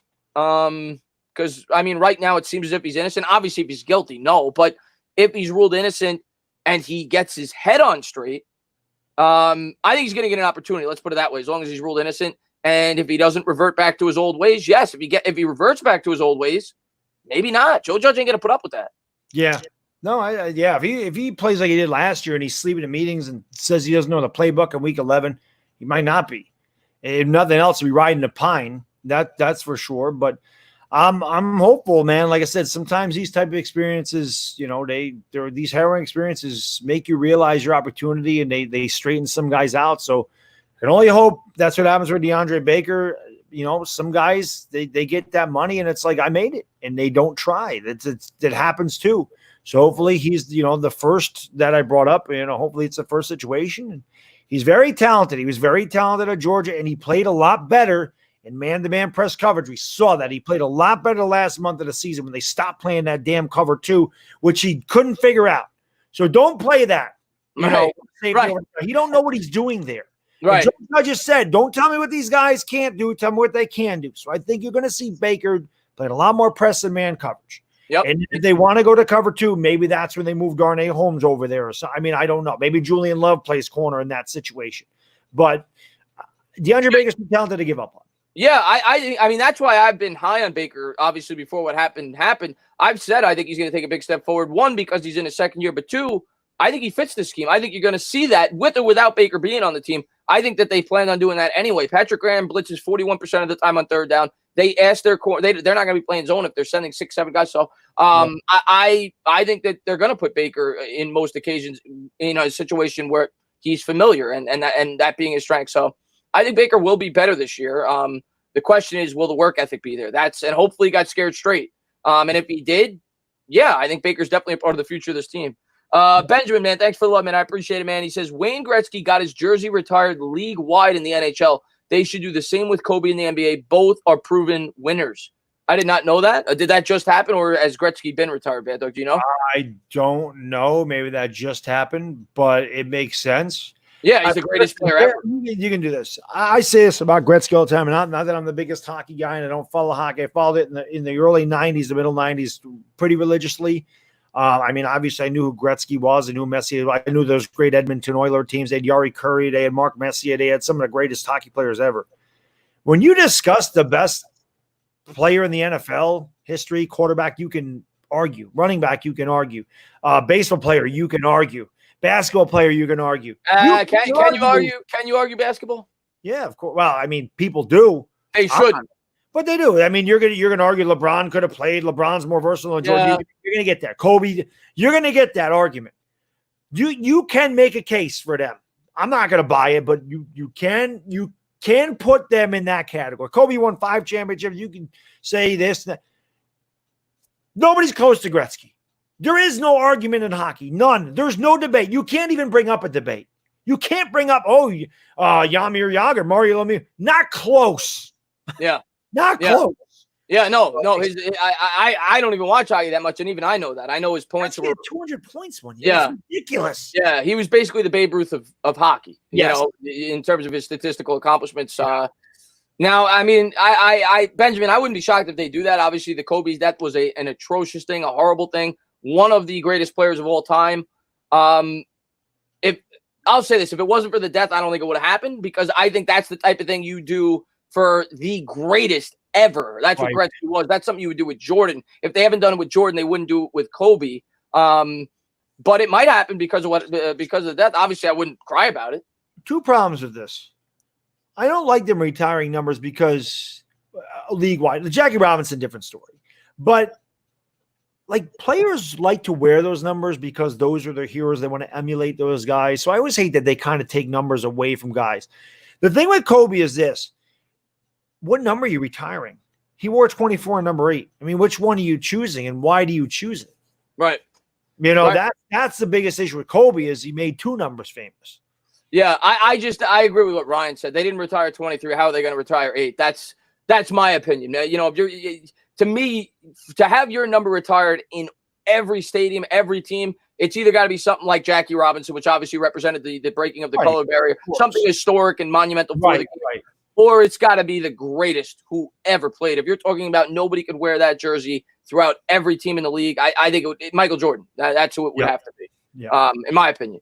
But I won't cry about it. It was obviously, Hakeem, man, thanks so much for love, man. I appreciate it, man. He says, miss you, fellas. Everything's well, boys. My question for tonight, if you could slap the C on one player not being Saquon or DJ, who you got? That's a good question. And all my Q&As, I've never gotten that one. That's a really good question, Hakeem. I would I would think it would have to be somebody that's been here for a little bit, Baddog. Now, the first thing I was thinking about was some of the veterans, guys like Bradbury, guys like Martinez. But they just got here, though. Yeah, they just got here. Martinez might still get it because, who else are you really giving it to in the linebacking core? But that's not the first guy I was thinking of. I'm trying to think. We pretty much have a team filled of guys who just got here. 4 guys from the Jerry Reese era. Everybody else just got here. I hate to say it because he sucks, but Solder? I was going to say Solder because he's been in the league for a while. He's a veteran. And he seems to – everything you hear, he's a great locker room guy. Yeah, your captains usually your guys that are team guys that help the young guys out. They don't necessarily need to be great. They just need to produce it, another way. Obviously, Solder needs to produce. We don't want Daniel Jones getting killed, but his contribution could be a lot more than that on the field. And the captain's somebody that you're looking up to. So, again, defensive captain, I could definitely see Jabril Peppers. But, if you're talking for the team, I was thinking the same thing, Chris. I'm thinking Nate Solder. Yeah, that's the first name I popped in my head. I'm like, I don't know if I should say that because people don't like him very much. But I like you said, when I think captain, I don't necessarily just think accomplishment on the field. You look at a guy like Diassi. He was, he's a long snapper. So I would say him due to the fact that he's been in the league for as long as he has and is known as a good locker room guy. Maybe Golden Tate. Is that crazy? But I don't know if you could give it to him because of the you're giving it to Barkley. But maybe Golden Tate. He's supposed to be a leader on the team. Maybe him. Charlie, man, thanks so much for love. I appreciate it. He says, Chris, maybe you could do a video on the team with the most sacks, pressures, and whether it's a team effort. Baddog, clouds behind your home never move. Yeah, those clouds never move. There's no wind. Clouds only move. They only blow around when there's wind. It's very calm. So I got the fan in the window over there. There's no wind. Now you would think this play. It does have central air. Obviously, I just didn't turn it on because it's gorgeous out. 60 degrees, but no wind. It's got to create it. And as far as you can do a video on the team with the most sacks, pressures, and whether it's a team effort. Yeah, I've kind of mentioned that in videos, but I haven't done. I might do a video like that. I've talked about the Patriots in the past. Their leader last year was 7, but they had as many. They had 47 sacks, which I think ranked 5th or 6th in the league. They had as many team sacks as the Bucs, who had Pierre Paul, who I think had double digits, if I'm not mistaken. I think he had a good year last year. And, of course, they had Barrett, who had, close to 20. But they had the same amount of team sacks. Maybe I'll do a video on that. I haven't decided yet. But there's a ton of teams with that philosophy, though. The Ravens being another one. They don't seem to keep their edge rushers. Judon, they just franchise. They let go of Zadarius Smith. They build their team with coverage. That's what a lot of teams have been doing. And the Bills, another one. The Bills finally got an edge rusher. They haven't had an edge rusher forever. They've had that strong secondary. They bring in Mario Addison this year, and they drafted what's his name, the guy that's from Iowa that everybody loved early in the Epinesa. Epinesa, in the second round. But the Bills they've had a great defense, but they haven't had a good edge rusher either. Teams have built through the secondary. LA Lou, man, thanks so much for love. I appreciate it. He says, I love Kobe, but I disagree with Ben. Jackie Robinson's number wasn't retired because of his talent. Retires Bills Russell's jersey. He fought for civil rights while playing in a racist city. He did play. I get that. There's meaning behind it. I just think that no disrespect to Kobe. I know Benjamin's a huge Laker fan. I know LA Lou's a huge Laker fan, and Kobe's definitely at a bare minimum, 8th, 9th, 10th greatest player who ever lived. One of the 10 greatest players who's ever played the game. No disrespect to Kobe Bryant, but there's been better players before, and I would put them before Kobe Bryant. Yeah. And Kevin, man, thanks so much for love, man. I appreciate it, man. Do you think Rosas will improve this season to how he was in 2018? Yeah. I sure hope so. He got paid for it, but we've been asked this a lot, Baddog, and I think the long snapper, that's what we're hoping improves it. Yeah, he played a lot better on the stretch. So we saw his worst game possibly ever against the Jets. He missed 2 extra points, and he missed a field. I always remember my brother-in-law just at halftime just kept going, Rosas! Then he missed that field goal, and he said, Rosas, you suck. That was great. They brought in Kreider, though, who's supposed to be a really good long snapper, so hopefully that was the primary problem last year. I think that's what we're all hoping for, but he's clearly got the talent. Kickers are streaky, so, it's kind of like bullpens in baseball. It's a confidence thing, and I think he got it back. I think he'll be fine. I think Rosas will be okay. I hope so. I like Rosas, so I hope he's. You and I, man, beginning of the year. We made one. Yay! Yeah, whenever he made an extra point, we acted like we won the lottery. 7, and he kicked an extra point or made a field goal. We were thrilled. Yeah, if you were just tuning into the stream, you would have thought the Giants hit on a 60-yard touchdown pass. Rob, man, thanks so much for the love, man. I appreciate it. My phone is dying, but I will still stay tuned to my TV, man. Rob, I appreciate the dedication, man. And thank you so much for love. I appreciate everybody for being here. Us on a bigger screen because, as Stephen Lilly says, we have faces for radio. That's not much of a compliment. Stephen Lilly, Ben. I miss Stephen. I think I saw him maybe a couple of weeks ago, but I mean, he is across the pond. It's kind of the dead season. I can't be that mad at him. It's like, no, I just miss him. He rides us pretty good. It's pretty funny. Oh, he's the man. Stephen Lilly's the man. I love Stephen Lilly. Yeah. Last Jedi, what's going on? Kobe's top 2 for me. Woman, there she is, Jedi. Yeah, she's great. Mavs haven't stated no other player will ever wear 24 again. That's why I ask, should it be league wide? Oh, yeah, I didn't know that. I didn't know that the Mavs stated that. It might happen. Like I said, terrible tragedy, and that might be how they remember him. Like I said, if they do that, I can retiring it, but not. Lakers are definitely going to retire. They already retired him, but I mean, league wide. And again, what number? He wore 2 numbers. Yeah, he wore. See, when I think about Kobe, I think about 8, and I guess that because that's when I was like really into basketball when I was in high school and when he was first coming to the league, and he was that and I know 24 he had a great success too. I think 8. I don't know why. That's just me, but I know 24 was later in his career. L.A. Lou, man, thanks so much for love. I appreciate it. Name the All-Star MVP trophy after Kobe Bryant. Man, that's cool. That could happen. Yeah, and maybe do a patch around the league, everybody, or maybe they will retire the number. Maybe they will, and that'd be cool too. I'd be completely for it. The other day, Talkin Sports, will you do a workout vid like bad? I got to get in better shape first, Delano. I got to wait till the gym opens back up and start pumping iron. That workout video, that's an older video too. I don't even know what the hell I put that up there for. I just was like, I was feeling myself the last 2 days. I guess I honestly don't know. But the picture on Twitter is even better. I'm in better shape now than I was then. So just like I said, just goes to show you, don't let this COVID thing get you down. Don't let it stop you from doing anything you want to do. Man, I've got no gym, and I still got in better shape over the last 3 months with it closed than I was before it closed. So you can do whatever you want. But I mean, I always got guys, Baddog, what do you do for this? What do you? I figured I was like, you want to see results. You want to see what I look like, because I don't ever wear a tank top on here ever. You can't see me most of the time. You can only see from like here down or from here up. So I was like, hey, there you go. There's a look at a guy in his middle 40s. It can be done, people. There you go. There's some inspiration for you guys. And Julian says, do you guys think the Giants will look similarly built to the Giants teams of the 80s and 90s? No, I don't. I don't.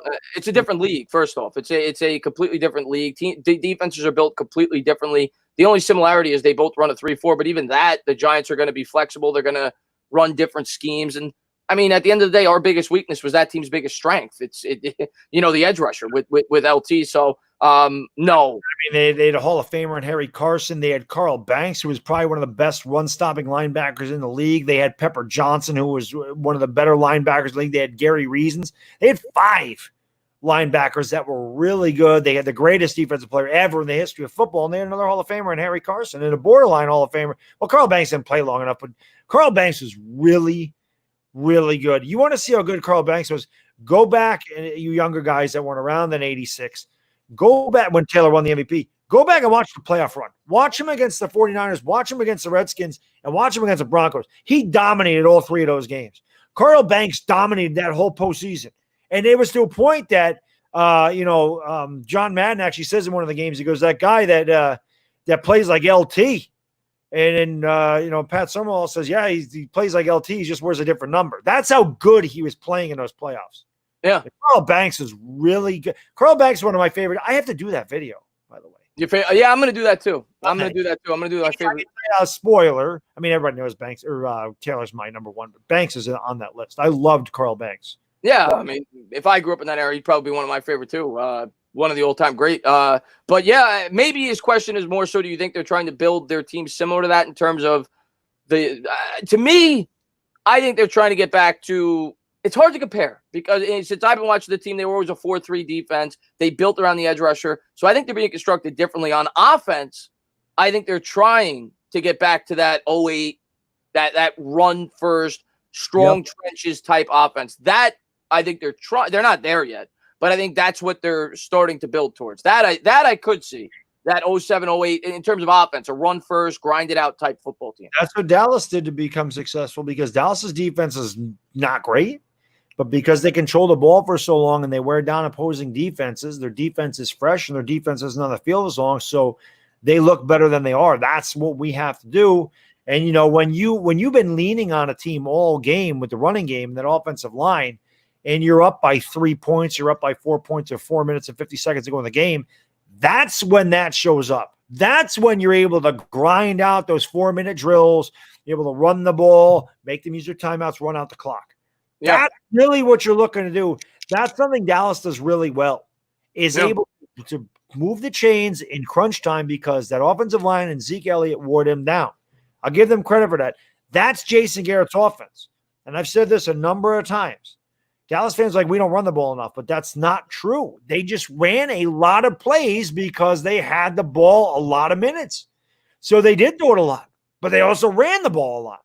Yeah. And you're going to see that too. Saquon Barkley is going to run the ball a lot this year. Hopefully we have more plays like Dallas did too. They had long drives. Hot Take Hockey's in the chat. What's going on, HTH, man? Go check him out, guys. We were talking Gretzky earlier. Go check him out.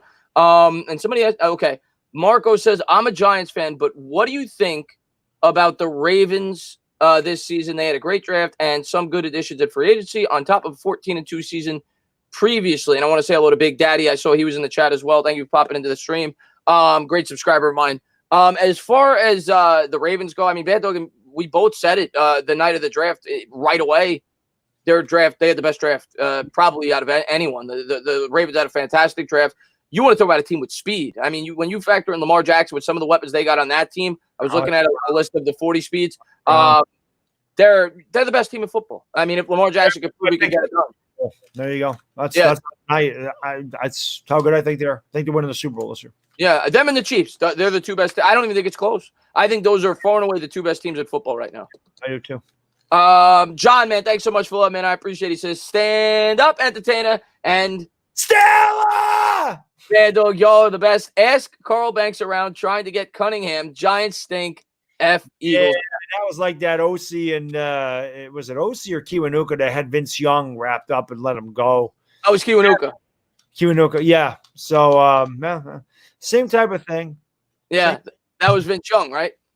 Yep. Yeah, I remember watching that. Banks, he had Cunningham dead to rights. Somehow Cunningham got out of it through a touchdown. That's just how it goes. Ask you. We could ask Jaworski what he thinks of Lawrence Taylor, though. Oh yeah, I still have nightmares about Lawrence Taylor. Yeah, so does Theismann. I tell you what, Ron Jaworski got sacked 48 times by LT. What? Randall Cunningham, yeah. 48 times? 48 times. Maybe it was 28 times. It might have been 28 times. Wow. What was it? I forget how many it was. It was a lot. Was that a barbecue lighter in your hand?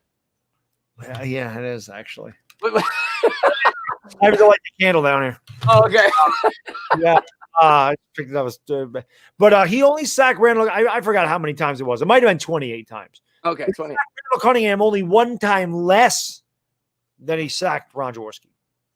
Lawrence Taylor killed the Eagles. We need another guy that'll kill the Eagles.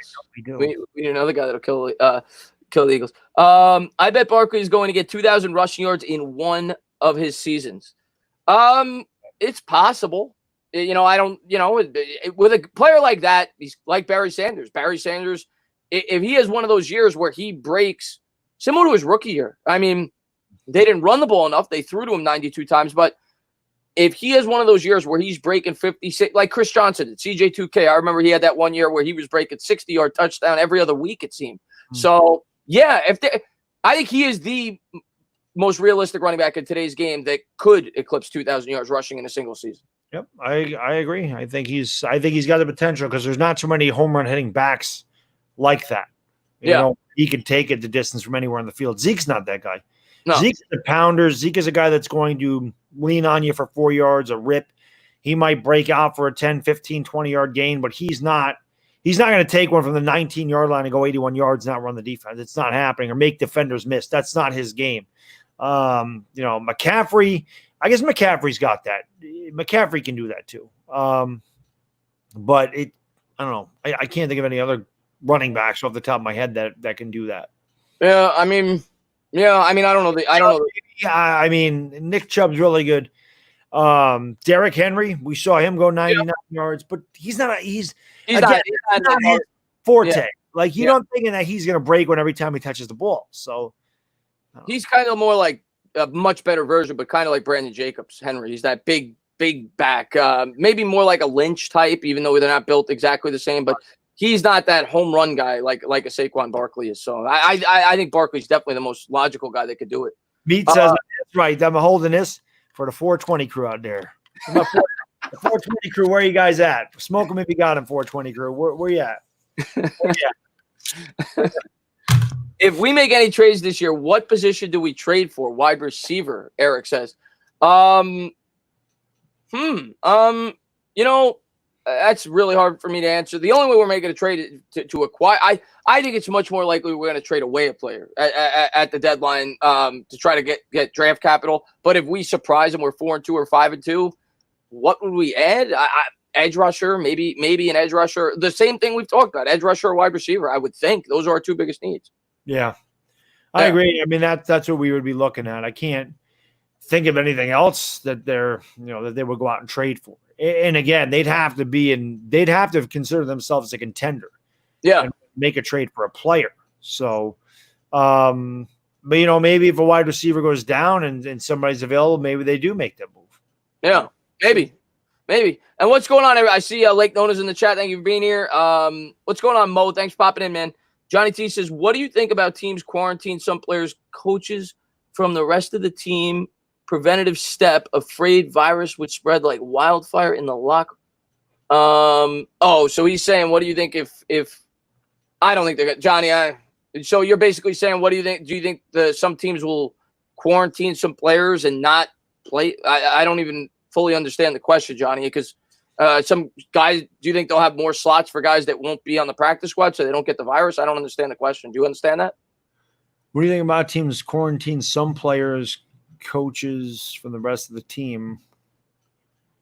I mean, if somebody comes down with the virus, then they're obviously not going to be around. I don't really know what you mean either. I don't think they're going to be separated, outside of that. I think that you're going to, they'll have their checks. They'll do all the stuff that they're supposed to do.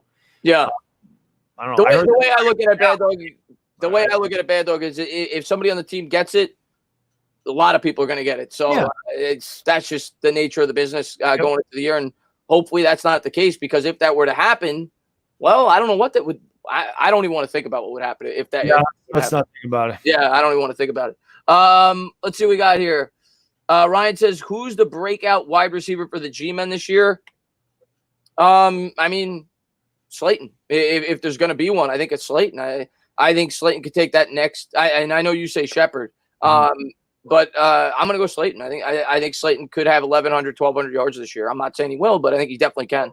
Yep. I think the same thing for Shepard. I think Shepard being healthy, I think you'll see him in the slot a lot more this year, and that's where I think his strong suit is, although he can play outside. But I have a feeling that Sterling Shepard going to play like the kid that we drafted out of Oklahoma. I feel like he's going to put it all together this year. I'm hoping. Big Sterling Shepard fan. So he's got a lot of talent. I think he puts it together this year. I hope so. I mean, I'll say this: if everybody stays healthy, which is a huge if, we're gonna have at least one 1,000-yard receiver. That I'll say. Whether it's Ingram, whether it's Shepard, whether it's Slayton, I think we'll have at least one if everybody stays healthy. But we got to see that before we say that. Let's see what we got here. No, not Russell Shepard. I don't even think Russell Shepard. I don't think he's still on the team anymore. No. I don't really play PlayStation. Sadan says any team letting go of an edge rusher that we would be interested in. I mean, I don't at this point in the game, Baddog, I don't see it. If Marcus Golden's going to be the guy we had if we had somebody. Yep, I agree. I think we got the guys we got. Yeah, and maybe there will be a small acquisition. Like last year, we made a couple of very small acquisitions, I think, before the year started. And maybe you pick up some guys that get cut. That happens all the time right before the season starts. You pick up some of the scraps and you cut some of the guys that you thought may have made the team. So stuff like that can still happen. But in terms of notoriety, guys that we already know, I don't see it. I don't. Yeah. Nate says better if MLB comes back, the Yankees will win the World Series. Yes, they will. He says, when they win, do you think they're going to put an asterisk next to it because of the short season? You don't put an asterisk next to the Dodgers in 81 for the shortened season. So I don't care if they do. It ain't going to bother me any. It's championships. I just want baseball for crying out loud. Yeah. So they get it together. I would, as a Mets fan, if I won a championship, I wouldn't care if they played one game that year. I've never seen one as a Mets fan. So let's see what we got here. Hey, Chris, I told you, Don, I could listen. I'm not looking. Put that Yankees jersey on. No, I can't do it. I want to do it. I can't do it. Chris Gonzalez, what's up, man? He says, what's up, guys? Elliot says, I keep coming back to Carter Coughlin being significant for the Giants. Yeah, I mean, I think he could be. He's a guy that a lot of Giants fans like, fits the scheme. Could be a guy that gets 3.5, 4, 5 sacks if he gets the opportunity. But yeah, I think a lot of us like Carter Coughlin. He's one of the rookies that we're really excited about. Yeah. Yeah. I mean, that's a lot of the guys talk about, who's the late round draft pick that could make an impact. A lot of guys, that is the name that comes up more often than not is Carter Coughlin. So we'll see. I mean, listen, it seemed like the Giants had a really good draft. I'd be completely honest with you. Obviously, when they're drafting Cam Brown and Carter Coughlin and Chris Williamson, I don't know much about those guys.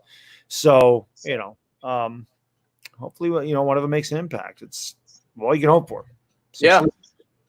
Do you see Wentz retiring early like Andrew Luck? I mean, it's possible. He's been banged up like Andrew Luck was early on.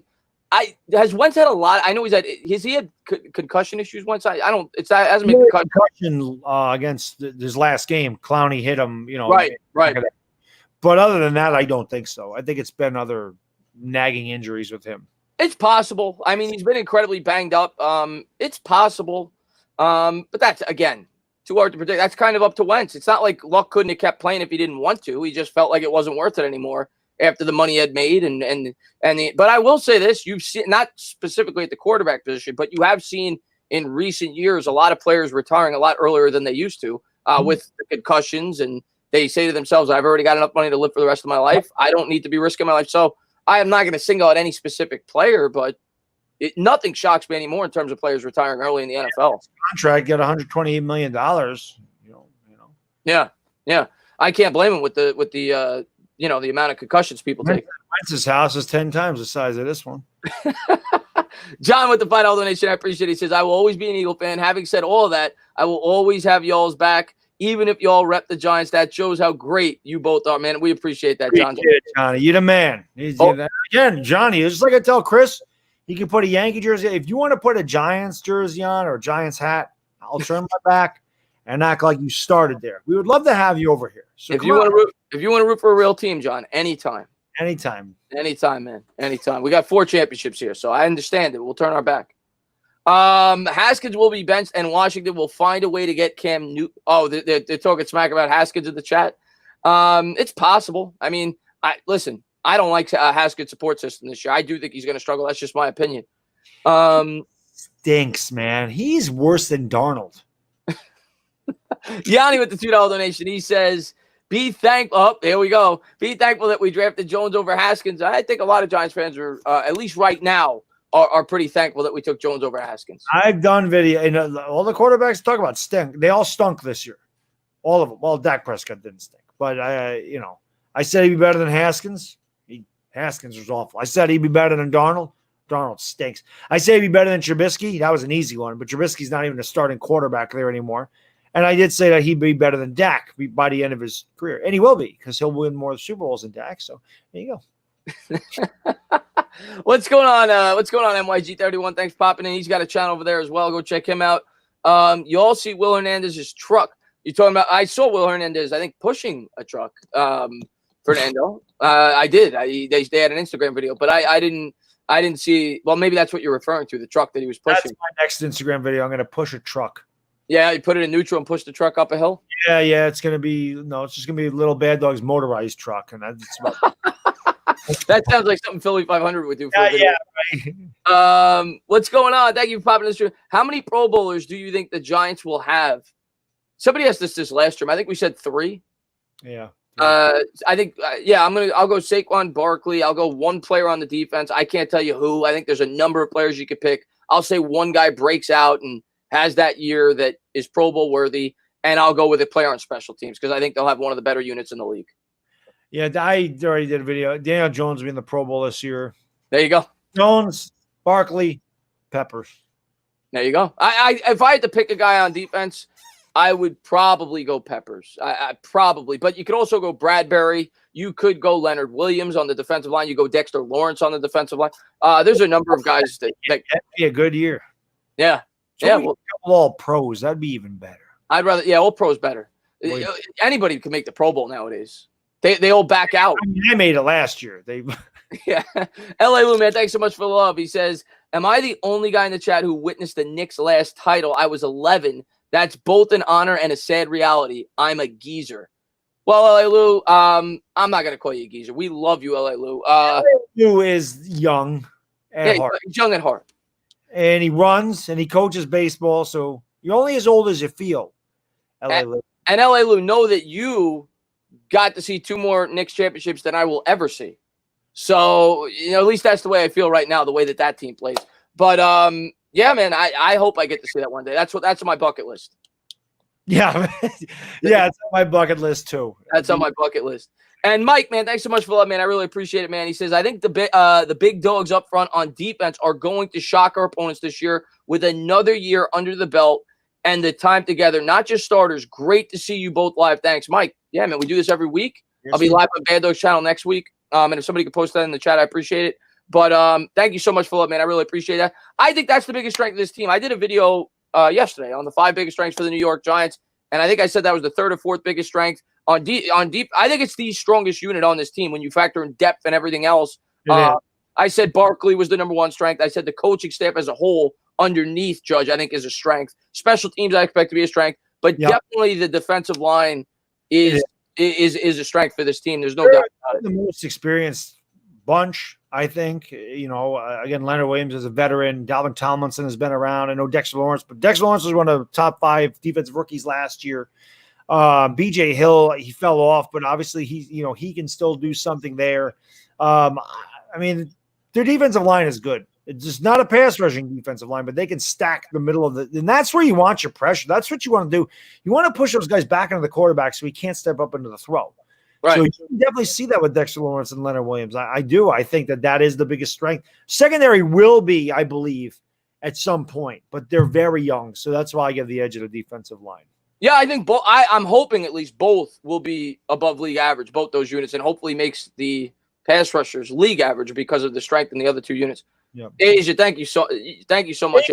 Asia is just unbelievable. I don't even know what to say. She's just amazing. Thank you so much, Asia. She says, stand up, sexy Dana. Both New York teams won in MLB The Show. She always talks about that. I guess they show MLB The Show live stream for. Actually, I've watched a couple with the Mets. Yeah, I watched one. I've watched a couple of the Yankees. The one that I remember watching most vividly was the one where Gary Sanchez hit the game-winning 3-run homer, and I go, "Oh God!" I started cracking up. I go, "Yeah, right." Please. Now you know it's a video game. Yankees beat Boston, and the Mets won on a walk-off by Dom Smith. Dom Smith, God, I still can't forgive him for last year for dropping that pop-up against the Giants. I was pretending I was working, and you and Baddog was feeding your face. By the way, how's Neo? Neo's my dog. And did you see the MLB draft? Neo's doing well. She's still barking at 2 a.m. and trying to go outside every now and again. But she's the best. She's adorable. And I did not get a chance to see the MLB draft. I did read up on some of the players that the Mets drafted, though. I watched the first round of it. But I mean, I shouldn't say I watched it. I had it on in the background. when you have little bad dog, it's hard to really watch anything when he's awake. He devotes a lot of your attention. So Right. I had it on, but again, I didn't really get to. I just saw the Yankees took a catcher, which they take every year. Yeah. You know. How many rounds is the ML? It's ridiculous, right? How many rounds? 5 this year, but it's usually 42, I think. I mean, how many was it this year? 5. I think. Why was it only 5? I don't know.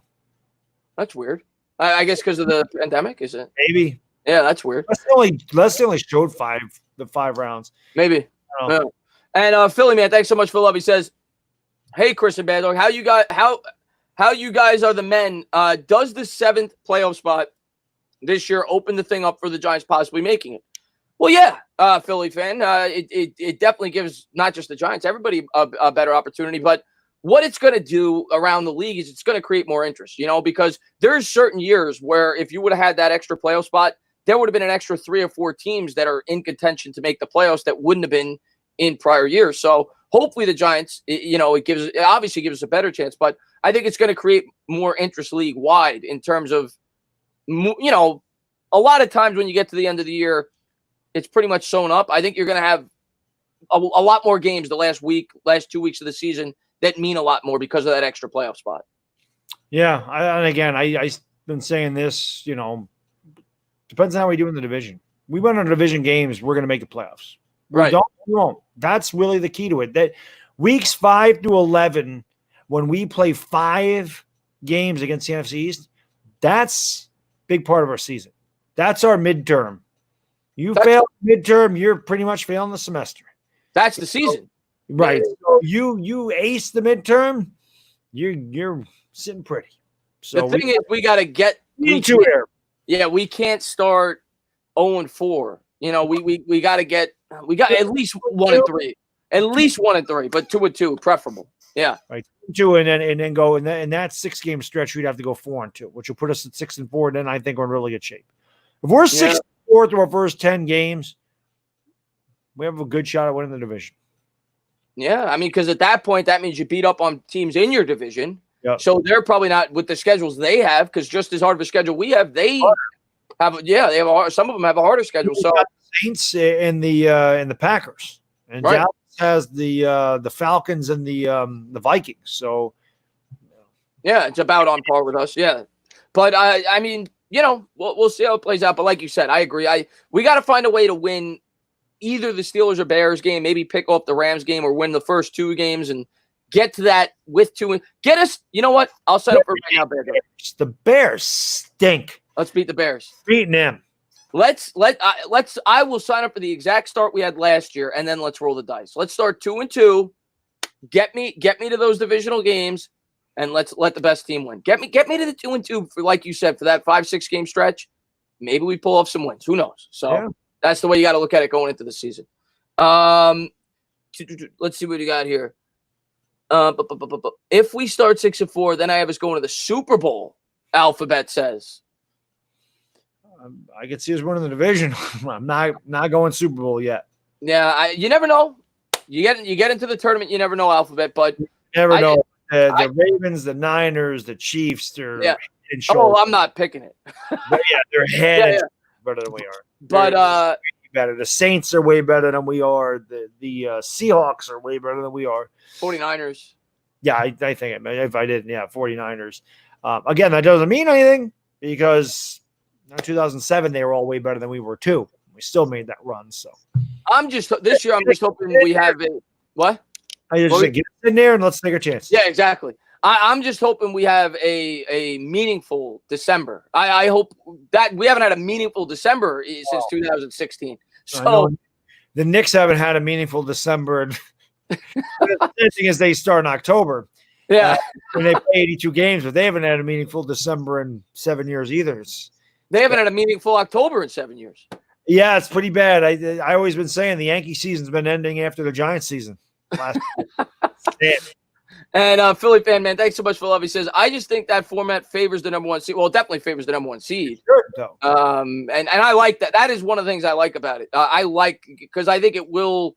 Although we've seen in the past teams that get by, sometimes it's a bad thing because they they get that extra week off and they kind of don't hit their stride. So they miss out on chemistry. Other teams are gelling and they're sitting out and they come a little rusty. And I said that when we played the Packers 2011, I said we had a chance because they hadn't played in 3 weeks really, because they didn't play their starters week 17, and then they were off, and then they played. So they were off for pretty much 3 weeks. Now, I didn't expect us to go in there and blow them the hell out because we dominated that game. We should have beat them more than we did. We beat them 38-20. We should have beat them like 48-6. The officials gave them 2 touchdowns. Now, I got a question, Baddog, because I was just thinking about this as you were talking about it. And I agree. The bye, at least in recent history, I remember when I was a kid growing up, I think the Raiders were like the first team ever to win a Super Bowl as a wild card team. It was almost always the team that got the bye won the Super Bowl. And then that was when I was a kid. You weren't even born. Yeah. Well, yeah, no, I didn't see the Raiders, but I remember when I was a kid, my father telling me the Raiders were the first team to, and it didn't happen. I think the Ravens, when they beat the Giants, were the next team to do it. That was a wild card team, if I'm not mistaken, in 2000. Yeah, I think you're right. It doesn't happen often. Then it's become a trend. So now it's become a trend. But the one thing I was thinking about, when the league expands to a 17-game schedule, do you think that bye may mean more? Because you played an extra game during the regular season. Maybe we see that bye become more important in the future. Yeah, I mean, it definitely could. There's no doubt about that. What I'm wondering, though, where do they get the extra game? Like, so every year you play one conference in the AFC, you play one conference in the NFC, you play your 6 divisional games, and then the 2 conferences in the NFC that you do not play, you play the same schedule. So if we finish third, you play the third place team in those other 2 divisions. What's the extra game you're playing? Like if Tampa Bay finished third place, Bears finished third place. So we play those 2 teams because we're not in their divisions. And we're playing the AFC North this year, right? And we're playing the NFC West. Maybe they'll pick a the non-AFC, one of the 2 non-AFC divisions you're playing. Where they finish. AFC team, that'll be interesting to see what they do. What I was thinking about, and I don't think they're doing this. I thought it would have made sense, obviously, with how the NFL is trying to, and it wouldn't work this year with everything that's going on. But they're not playing 17 games anyway. But with how the NFL is trying to expand globally, one thing that I thought they would have done with that extra game would have been that they played it overseas. They play 16 overseas games a year, so it's a mutual field game. So you have 8 home games, 8 road games, and 1 neutral field game. But from what I read, they're going to – what is that? I didn't even think about that. Yeah, that's what I thought they were going to do when I heard the schedule. But then I heard that they're going to do 9 home games one year and 8 home games the next year. I thought that would have made more sense because obviously you play a lot of games in England. You could play games in Mexico. I thought that's what they would have done. John Talento says, 200 likes, guys. You didn't hit that thumbs up? 200 likes. Let's go. Yeah. Little Baddog can snap, by the way. He came down and showed me that he could snap yesterday. I still can't snap, so Little Baddog's ahead of me. Little Baddog came down and snapped. So I was watching. This is what happened today. So I was watching my video back just to see how it came out on the television upstairs. And he says, Daddy, that's you on TV. I said, yeah. So he watches it, and then it's over. He's like, Daddy, put it back on. I want the football. I want football. Even he's crying for football. Yeah. So I'm sitting there going, I go, see, that's Saquon Barkley in the middle there. And I'm like, that's Evan Ingram. I was like, Saquon's the man, right? Saquon. So I was trying to get him to say Saquon. There you go. There you go. Sabrina says, Chris, I have one abroad would make more sense and would increase fans worldwide. Yeah, no, Sabrina, I think that's what they should do. And I mean, they've been how many games they've been playing in England anyway? I mean, they play what 5-6 games a year anyway. Play 4 over there. Yeah, so I thought it would have been, and like I said, you could split it up between Mexico, maybe for the West Coast teams and the teams that play in Texas, stuff like that. I love the London games. 9 o'clock in the damn morning. I'm up. I got my coffee going. I'm eating breakfast. I'm watching football. I ain't got to wait till 1 in the afternoon. Yeah, it's nice. It's nice to wake up at 9 a.m. and have football. Morning football. We could move to Vegas or LA. You get it there. Yeah. Well, I'm not doing that at any time. LA Lou, man, thanks so much for love. I appreciate it. He says, I saw the Yankees took a catcher, Austin Wells. Yep. I like his swing. He has great hitting mechanics. He may not end up a catcher, but I think he'll hit in the bigs. You know what's funny, LA Lou? I would love to know, and you being a baseball guy like we are, and Chris, to you too. How many guys are drafted as catchers that are not really catchers? Bryce Harper was drafted as a catcher. I remember that. Right? So how many guys are drafted as catchers that never become catchers? It's true. And the Yankees draft a catcher every year. I remember Jesus Montero was supposed to be huge. I remember him. Jesus Montero, and then he just went to the Seattle, and that was the end. We got Michael Pineda, and he didn't do anything for us either. He got hurt, and he put pine tar on his neck. I say it all the time with Piazza. I never understood, with as good of a hitter as he was, I never understood why they didn't move him out. And I know the Mets tried it in I think 99. No, probably not 99 or 2000 or 2001. I think they tried. But I never understood why they didn't move Piazza out of there sooner to try to prolong his career. And obviously he was playing in the National League. But I think whenever you have a hitter like that, you should try to get him from, unless they're an unbelievable defensive player like a Pudge Rodriguez, which Piazza was not. Right. Try to get them from out of that position as quickly as possible. Another guy, Joe Mauer, they moved him to first base, but they could have prolonged his career a little bit more. I feel like if they would have done it sooner. Yeah, I don't know. Piazza played a long time anyway. He did. Piazza's value was there. He wasn't a great defensive catcher, but the guy hit. He was ridiculous. Oh, one of the greatest hitters since I've been watching the sport. One of the greatest, probably the greatest hitting catcher I've ever seen. It's either him or Bench all time. I would think. I would say Piazza's a better hitter, but Bench, was a 10-time Gold Glove. Oh, no, yeah. Hitter. Piazza had to be around 300. I don't know exactly. Piazza's career 308 hitter. He's got like 430 something career home runs. He was ridiculous. Yeah. Asia, thank you so much for love. And Piazza hit 362 one year with the Dodgers. Yep. He was tied for Bill Dickey for the highest catcher average in the history of baseball. I just saw he put Muscle Dog Sports. Another ridiculous thing about Piazza, and I love mixing baseball every now and again. The guy never struck out 100 times in his entire career. Neither did Vladdy. But, you would think a guy like Piazza, now hitters strike out 170 times in their sleep. And they do. Yeah, a guy like Piazza with power to use. Some old baseball cards. Guy, who was it? Wasn't Rob Deere? Somebody that it wasn't Pete Incaviglia. I'm trying to think. It was somebody led the league with 150 strikeouts. That led the league. That like 86. That's average now. Yeah, if you strike out less than 100 times now, they're like, oh wow, that's like a huge major. I got a good trivia question for you in a second. Asia, thank you so much for love. I appreciate it. She says, in order for us to really contend, can we please beat the Cowboys and Eagles? Because I'm sick and tired of their fans clowning us. We beat them. We have confidence trying to make the playoffs. Thank you so much, Asia, for the incredible generosity. Can we please? Yeah. If we're going to win 4 games this year, let's sweep those 2 teams. We have not beaten those teams in forever. We got to build some confidence going forward. I'm completely with you, Asia. We say it every year, but I see a troll Dwayne Haskins in a chat. I've seen him comment a bunch of times. You suck. There you go. I'll tell you that right now. Keep sleeping. I'm not sleeping. I'm wide awake, and you still suck. You suck when I sleep. You suck when I'm awake. You suck when I'm drunk. You suck when I'm sober. I don't know what else to say. You suck when I shower. You suck when I shave. By the way, Mr. Entertainer Senior. I know he's going to watch it at some point. There you go.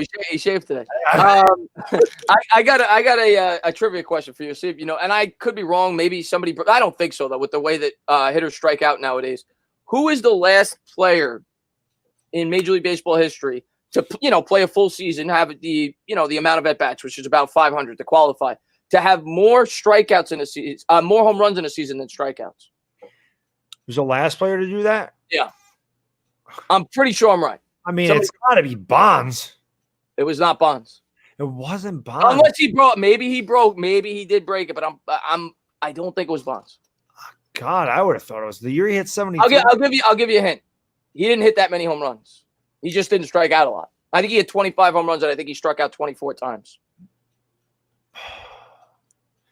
Man, I mean, he's the only player to do this? The last player. Oh, last player. DiMaggio did it, I think, a bunch. Yeah, DiMaggio, strikeouts and home runs career about the same. I think he struck out 69 times, hit 361 homers. Gwynn never hit that many. Boggs? It wasn't Gwynn, but Gwynn's a great guy. It wasn't Rod Carew. Boggs in 87? It was not Boggs.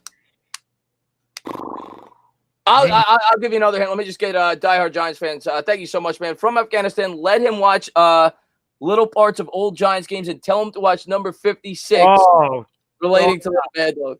Well, it's funny. It's funny, Dire Giants fan in Afghanistan. It's funny because normally he won't watch football. He's been watching NASCAR because there's nothing on. I've been watching NASCAR. He's like, Dad, you watching the cars? Yes.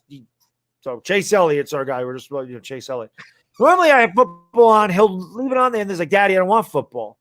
Today's the first time I really heard him talking about, Daddy, I want football. He wanted me to play a video like 4 times because he liked the football players. So hopefully Afghanistan, I can put that up there and do for him what my dad did for me. LT. I see a bunch of guesses in the chat. Oh, Meat got it right, but I don't know if Bad Dog saw it. Hopefully you didn't look at Meat. Etro was not right. The hint I was going to give you was it's one of the most famous moments in baseball history that he was involved in, and it was against the New York Yankees. Robin Ventura? No. Think back before 80s. The 80s? Against the Yankees. Pine Tar. George Brett, really? George Brett. 25 home runs, 24 strikeouts. Wow. I can't believe that Bonds didn't do that the year he hit 73 homers. I could be wrong. Maybe I knew that record before Bonds. Maybe, yeah. But if Bonds did do it, Brett was the last guy before Bonds. Gotcha. And L.A. Lou, man, thanks so much for love. I appreciate it. He says, trivia, which catcher had the highest career percentage for throwing out base stealers? My guess, your guess was Ichiro for the home runs. Oh, man, I would guess, Pudge Rodriguez has to be up there. Johnny Bench, I know, was a great defensive catcher as well.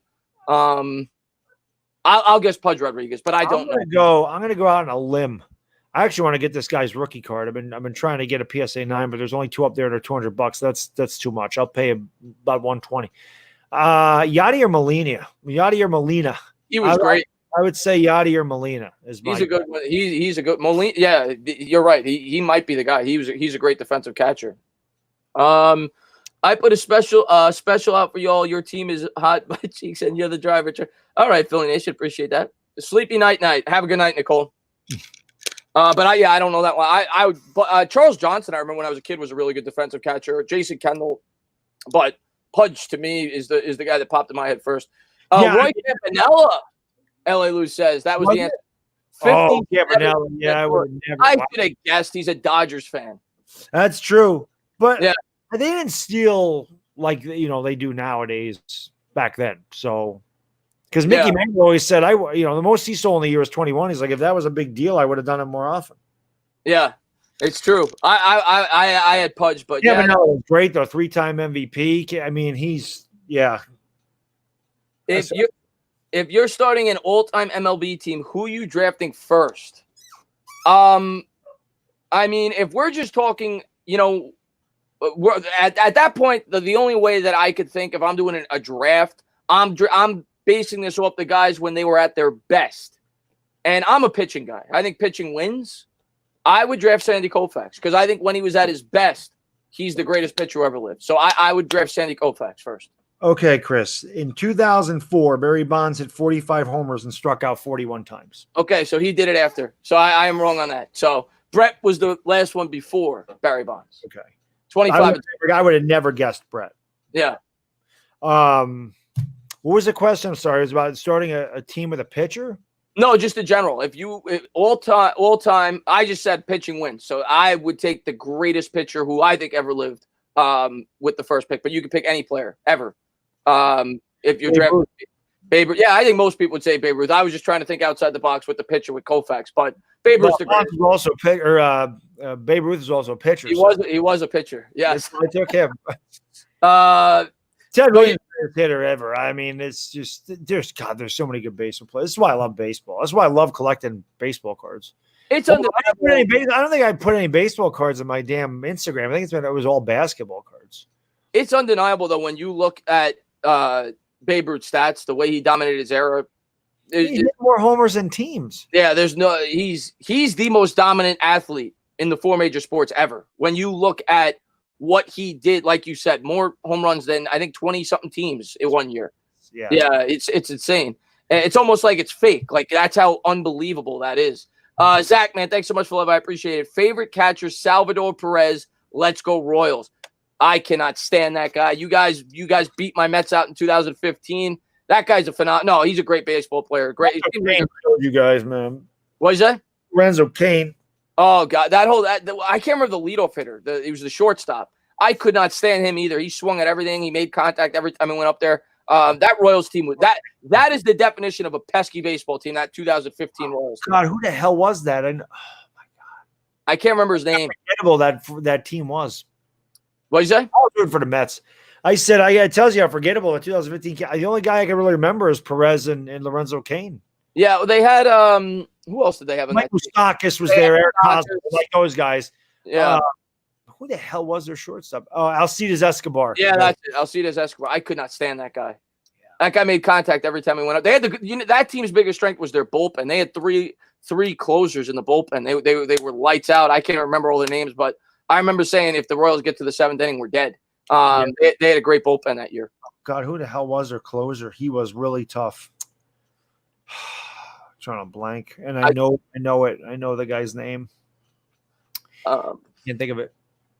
Teams above 500 says I can't compete errors. No, that's fair. Teams above they were drunk and lazy. But in terms of just dominant, and obviously you didn't have to go up against African American players. That was before. People always say that. But in terms of dominant for his era, there's never been a player in the 4 major sports that's dominated his era more than Babe Ruth. I mean, they all had the same. They all went against the same pitchers. They all had the same rules, and he destroyed everybody. That's how you compare eras. You compare them to their peers. Yeah. Nobody's dominant. Like I said, to me, modern day Babe Ruth is Barry Bonds. I've never seen a better player than Barry Bonds. Never. Yeah. Ken Griffey Jr. was there. He was great as an all around player. A guy that could hit, a guy that could run, guy that hit for power. But my God, I mean, Bonds is stupid. Bonds is hitting 370, walking 200 times, had a slugging percentage of like 860. His OPS was like 1,500. It's just dumb. It was dumb what Bonds did. Dumb. I don't care.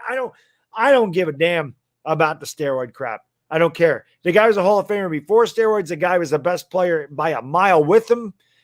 The guy's a Hall of Famer. Put the guy in the Hall of Fame. I don't give a damn. I know a lot of Barry Bonds.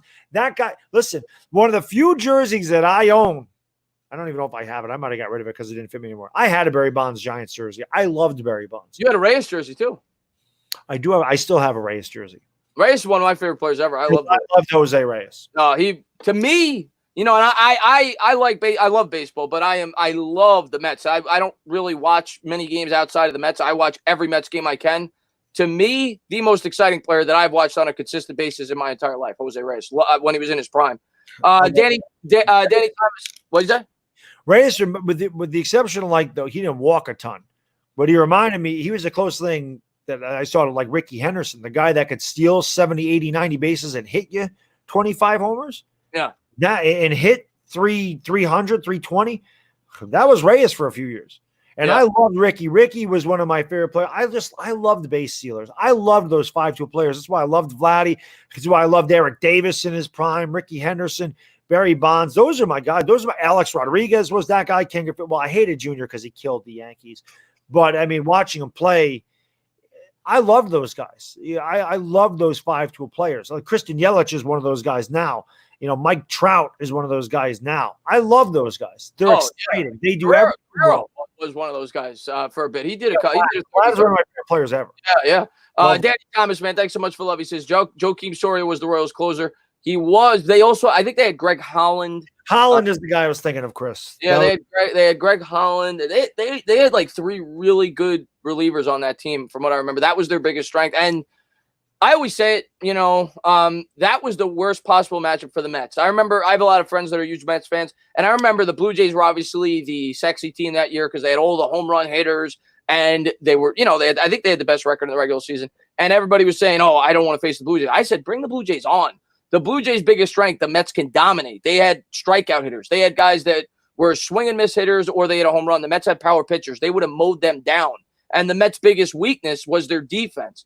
And I said, I don't want to play the Royals. The Royals put the ball in play. It doesn't, they're going to put the ball in play against these 100-mile-an-hour pitchers, and that was the worst possible matchup for the Mets because the Mets were going to win a World Series that year. They just ran into the worst possible matchup in the World Series because not a lot of teams are built that way anymore, but the Royals were. Yeah, not yet, Asia. It hasn't. I will let you know when it does. Stealing was huge in the 80s, says Johnny T. It was. I mean, the Cardinals won their championship. Yeah, they got to the World Series with that speed. That was the thing with Coleman, right? When he stole 100. Smith, Willie McGee, and then you had Big Thumper Jack Clark in the middle of the lineup. But yeah, they were all speed. That was how they won. So I remember when I was a kid, Coleman was on the Mets. Another one. Tommy Herr was another really fast guy there. Didn't Coleman have like a fireworks incident with the Mets or something like that? He did something stupid. Yeah, he had a fireworks incident. I remember he got his the tarp ran him over in the World Series in '85. Probably cost him. Yeah. One of the funniest moments. I'm just trying to think back of random baseball moments. Mets Yankees, Subway Series regular season. I think it was 2001. Might have been 2000. It was when both teams were good, and Robin Ventura went. It was a rainout. And Robin Ventura went back to the locker room, painted on a fake mustache, put on a Mike Piazza jersey, buffed himself up, and he went up to the plate with the tarp on the field, and he acted out a home run. I remember running around the bases on top of the tarp and sliding as if it was like a slip and slide into second base. I remember laughing a lot with that. Yeah, Rick Dempsey used to do that with the Orioles in the 80s. He would always go out there and slide all over the top. There's Will Weaver with the big pillow, and yeah. Benjamin, thanks so much for love, man. I appreciate it. He says, I think the LA Kings are the only team in American sports to win a championship while being an 8-seeded team. That was such a great team in 2012. Wow, is that true? I'm trying to think. The Knicks went to a championship as an 8-seed. Wait, were the Mavericks weren't an 8-seed when they won, right? No. I'm trying to think. Was there an 8-seed? Why do I think there was an 8-seed in the NBA that won? Maybe I'm wrong. I thought the finals in '99. It was a great run, but they just couldn't beat the Spurs without Ewing. Maybe he's right. I guess he's right. Yeah, I know that the Nuggets won a series as an 8-seed against Utah, right? But then they against Utah. The Warriors won a series as an 8-seed against Seattle. They beat George Karl. Yeah. I guess he's right. The Knicks made a championship as an 8-seed, but yeah, that's a good trivia question. Let's see what we got here. Am I on live tomorrow, KP? Probably. Saturday night, why not, right? Yeah. I'll be live Sunday for the subscriber thing. So there you go. You'll have Baddog tomorrow night. You'll have me on Sunday. We have a weekend full of Chris and the Baddog. Yeah, I'll be having subscribers on instead of Baddog in the video chat. Yeah. My San Francisco 49ers started the Jameis Winston fall. I think Jameis Winston started the Jameis Winston fall. Yeah. But let's see what we got here. This is way before your time, but who was the knuckleball king? I don't. In my lifetime, Tim Wakefield is the first guy I think of when I think knuckleball. A bunch of people threw knuckleballs. All right, Dickie. Yeah. Going all the way back to Hoyt Wilhelm. He had Phil Negro. I mean, if there's a knuckleball, Phil Negro, he won 300 some odd games with a knuckleball. Yeah. His brother Joe threw a knuckleball. I mean, it's got to be Negro. Negro, like I said, 300-game winner. Won his 300th game of the Yankees in 1985, last game against the Blue Jays in 85. So he was also the oldest pitcher to throw a shutout. I think he was 45 years old. Of course, the Blue Jays weren't playing any of their guys. They'd wrapped it up the day before, which broke my heart because, 85 was the year that – I mean, I started watching them in 84, but 85, I really put my heart and soul into the Yankees that year. Mattingly hitting a 3-run homer against the Twins in early May. We actually had a losing record that year. That was the year that Yogi got fired and Billy Martin came in there. They got really freaking hot in the summer and they were winning like every night. Mattingly was just killing the ball. But Mattingly's home run we were down 8-0 in that game. This was early May. We're down 8-0. We'll come back, win 9-8. Mattingly had a walk-off 3-run homer in the ninth. He was only his second homer of the year. He ended up hitting 35 homers that year and driving in 145 runs, won the MVP. That tells you how hot he got in the summer. Yeah. I watch old YouTube videos. I wish there was more 85, 86, 87 Yankees on there. I wish. You can never find them. They're tough. But that 85 Yankee team, they won 97 games, and they just wasn't enough. But that's, probably my favorite team that never won a World Series was that 85 Yankees. Thinking of knuckleballs, obviously I'm thinking about R.A. Dickey because I'm a Mets fan. That was a magical year. I think he won like 20. He won the Cy Young. The Mets sucked that year. They won like 72 games, but he won like 20.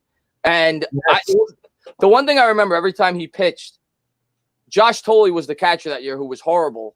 He used to wear a glove that was like, and whenever Dickey pitched, the glove would be 3 times the size of a normal glove because he'd have to, you don't know where the knuckleball is going to go. And I always used to laugh when I watched that because I never really watched a knuckleballer consistently. So I guess that's a thing when Wakefield used to pitch. But that's the one thing I remember. Never called Wakefield either. It was Doug Mirabelli, or as I used to call him, Doug Beerabelli all the time. They asked Bob Uecker, how do you catch a knuckleballer? He said, that's easy. Pick it up when it stops rolling. Right. And somebody else said that catch a knuckleball is like trying to pick up Jello with chopsticks. But when that knuckleball hangs, it's like T-ball.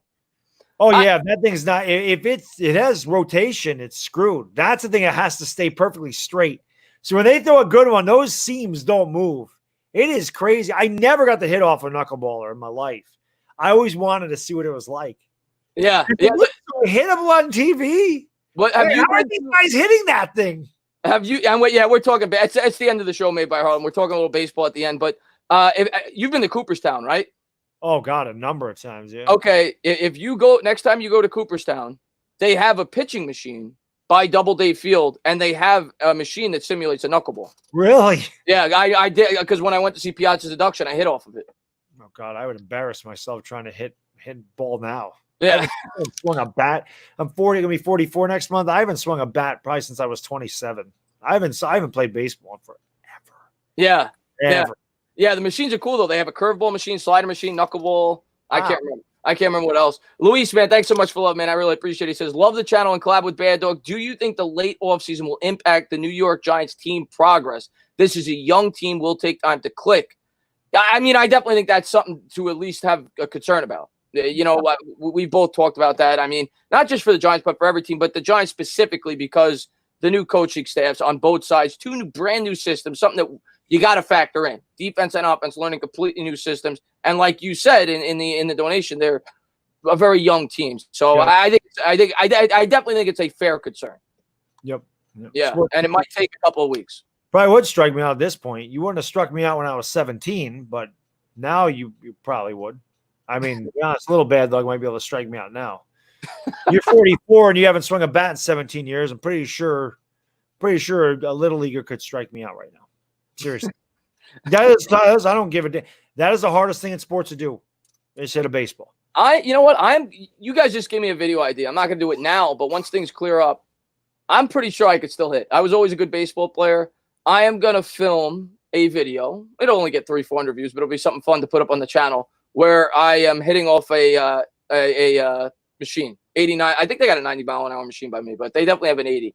And I'll make a video on that. That'll be fun. I tell you this, I could never hit a 90-mile-an-hour fastball in my life. Yeah, I can. I thought I Somebody said, how'd you know you're done playing baseball? I said, once guys are throwing over 80 and I couldn't catch up to it, that was the end of it. Not that I faced many guys that threw 90. I do remember one guy. He threw about 91, 92. And I think he ended up pitching in a college out west called Geneseo or something. It's near Buffalo, if I'm not mistaken. And I remember, like, I'd moved from one little league to another one. And my friend was on this because he told me, he said, why don't you go play over here with me? I was like, okay. And he's like, the guys are easier to hit off of. And I knew I wasn't going anywhere. So I just wanted to play and hit and be good. So guys, most of them throw 65. Piece of cake. This guy, I mean, and my buddy doesn't tell me about him. And he's warming up. And I can hear pop, and I'm like, I look at him, I go, I thought you said nobody throws hard over here. And he's like, oh, yeah, I forgot about him. So, and my first at bat off of this guy, I mean, I go down in flames. I mean, I am 2 years late on his fastball, and then I gear up for it, and he throws a slider that bounces about 2 feet in front of the plate. I swing at it and complete, just overmatched. I come out there the next time, and I don't want to. I'm like, I can't hit this guy. He drills me in the elbow, and I'm telling you, that hurt like you wouldn't. My whole forearm went numb. I mean, I just dropped the. I mean, I was like, that killed me. I never got hit in the elbow by anything. To get hit by a 91-mile-an-hour fastball, I didn't know. I thought my elbow was broken, and I took my base, and then I promptly stole second and third off his ass because I could run. And then the next time I came up against him, remember John Kruk against Randy Johnson in the All-Star game? Oh, yeah. I was stepping out of the batter's box. I was scared to death. I'm like, I get hit again. I can't hit this guy. I wanted his way to flag. I legitimately stepped out. It was like literally you're swinging with his eyes closed. That guy, I'll never forget. I'm not going to say his name, obviously, but I'll never forget that guy as long as I live. I knew then. I'm like, yeah, I know I can't hit a fastball, but this was next level to me. So, 90 miles an hour. Yeah, but to me, it was never the fastball. When I first saw, because I could always hit a fastball, but when I was like 14, 15, that's when you started to see the really good curveballs. Yeah. And I remember when I struggled with those a lot. When I first saw him, it looked like it was going to hit you when it was a good one. God, yeah. Because as a kid, you only saw really fastballs and changeups, so it was pretty much just a straight pitch. Maybe there was a little bit of movement on it, but you knew where it was going to be as soon as it, 20 feet out of the pitcher's hand. With a curveball, halfway there, it looked like it was going to hit you right in the head. And I used to bail out and it'd be a strike. I'd be like, what? How is that a strike? So that was what really I struggled with as a kid with baseball. I just don't have the bat speed. Just could not get around that. It didn't matter how early. I had a long swing, so it didn't matter. In my hands, I always had a hitch. For whatever reason, I would always drop my hands a tiny bit, and that I could never break that. So any hand movement, as soon as I would drop the bat and try to get back up, I couldn't do it. I could never break it. I would try, and when I hit off a tee, I could always do it. Or when I would hit batting practice, I could. But for whatever reason, that just, that hand-eye coordinate, I always dropped my bat a little bit, and I could never catch up to the fastball. That was why that hitch made me slow. Yeah. I don't know. Like you said, you could be the most athletic guy in the world, and you're going to have trouble. That's hard. That's a hard thing to do. It's the hardest thing to do in sports. That's what people say. Yeah. We'll answer a couple more questions, guys. I'm going to call it a night, but we had a lot of fun tonight, guys. And how you feeling about the nickelback position right now with Julian Love, Askew Henry, Darnay Holmes, and Grant Haley? Yeah, I mean, they definitely have some depth there, John. I think that they'll use Julian Love in some 3 safety sets. I think Darnay Holmes is the favorite.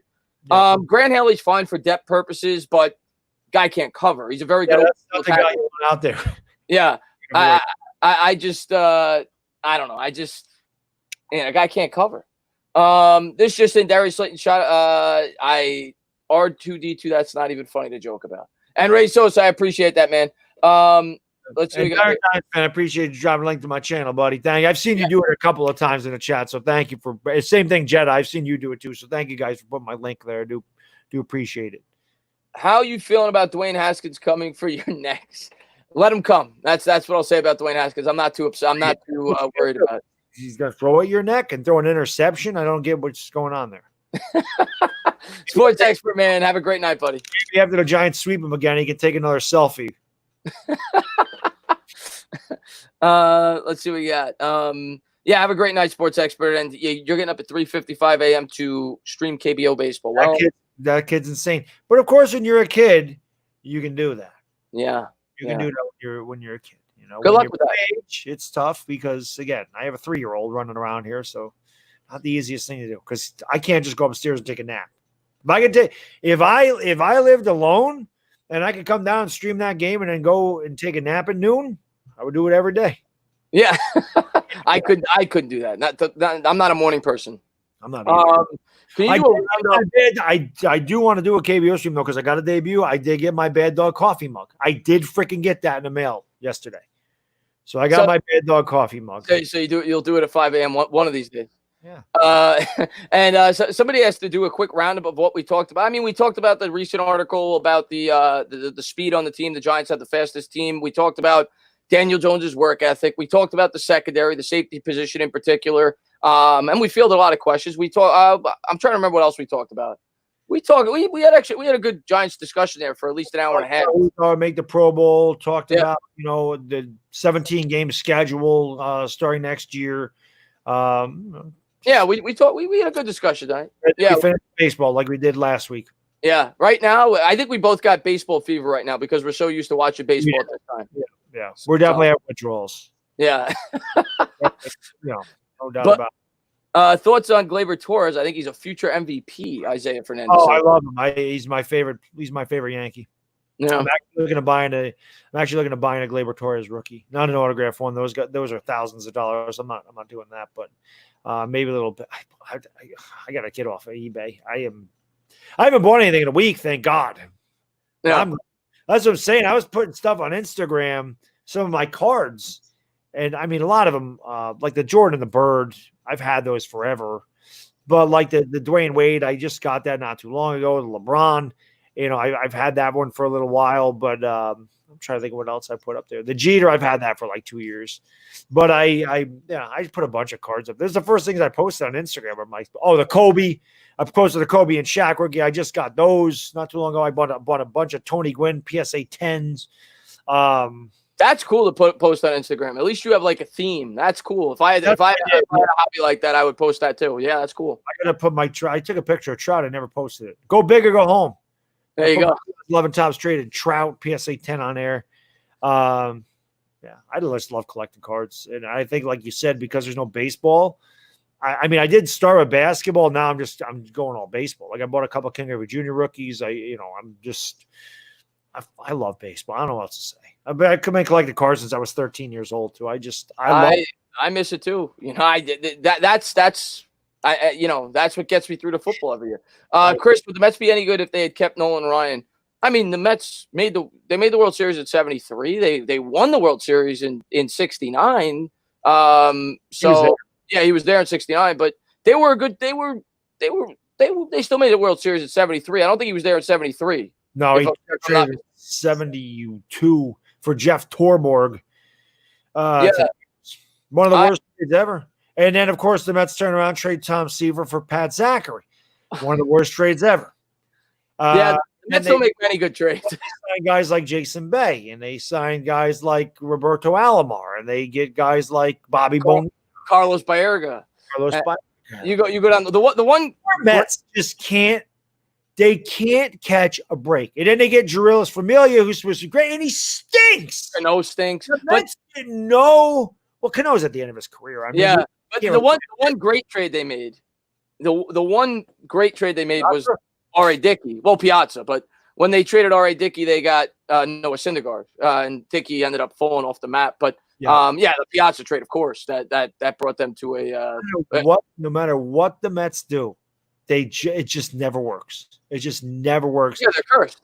And then for the Yankees, they would fall backwards into this stuff. Not only would they sign the best play, they would draft the best players. They could afford to sign them.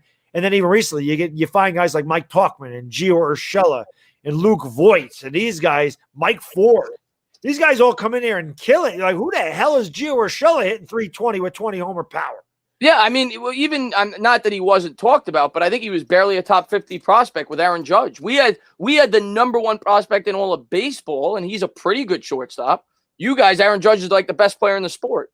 So he was the first round draft pick in 2011. He was definitely a high prospect. 30th overall pick. Yeah, he was like third. He was like I think I remember when he got called up. He was like ranked 45th or 50th in all of baseball. Nobody expected him to do what he did. Yeah, so you're right. It's just the way that the Mets and Yankees. The only place where the Mets ever have success is the pitching. Yeah, in terms of, don't. Yeah. But other than that, the Mets don't have any success. I can tell you this: the Yankees, in my lifetime, I've never seen them draft a really good starting pitcher outside of Andy Pettitte. They have not. Phil Hughes stunk. Jabba Chamberlain stunk. All these guys stink. Luis Severino, I mean, he can't stay healthy, but they don't have a guy. I mean, Guidry was great for us. Mariano Rivera came up as a starter, finished as the greatest closer in the history of baseball, but he's not. They didn't draft a starter. He wasn't a starter. Nobody's. Yeah. We have to always go out and get free agents. Yeah, we're the opposite. And the historically, the one position where the Mets are good offensively is the worst position you want to be good offensively, and that's the catcher position. Todd Hundley, Mike Piazza, Gary Carter, and that's like the worst spot where you want because they could only play 130 games. What team will be the next New York champions? Probably the Yankees. The Yankees, baby. If they play baseball this year, even if they don't, I would still say the Yankees. Yeah, probably the Yankees. But guys, we're going to wrap it up, man. We had a fantastic time tonight. Do I remember Mo Vaughn? Yeah, he sucked as a New York Met. We traded Kevin Appier to get him, and he sucked. Although I will say Mo Vaughn, to this day, still hit, at least as a Met, by far the furthest home run I've ever seen in a Mets uniform, where he hit the top of the Shea Stadium scoreboard. I saw Strawberry, so yeah, I saw the highlights of Strawberry. Yeah, he hit some bombs. Yeah. What was I just gonna say? LA Lou, he mentioned Brian Taylor. I watched Brian Taylor, and I can tell you, honest to God's truth, I was 16 years old.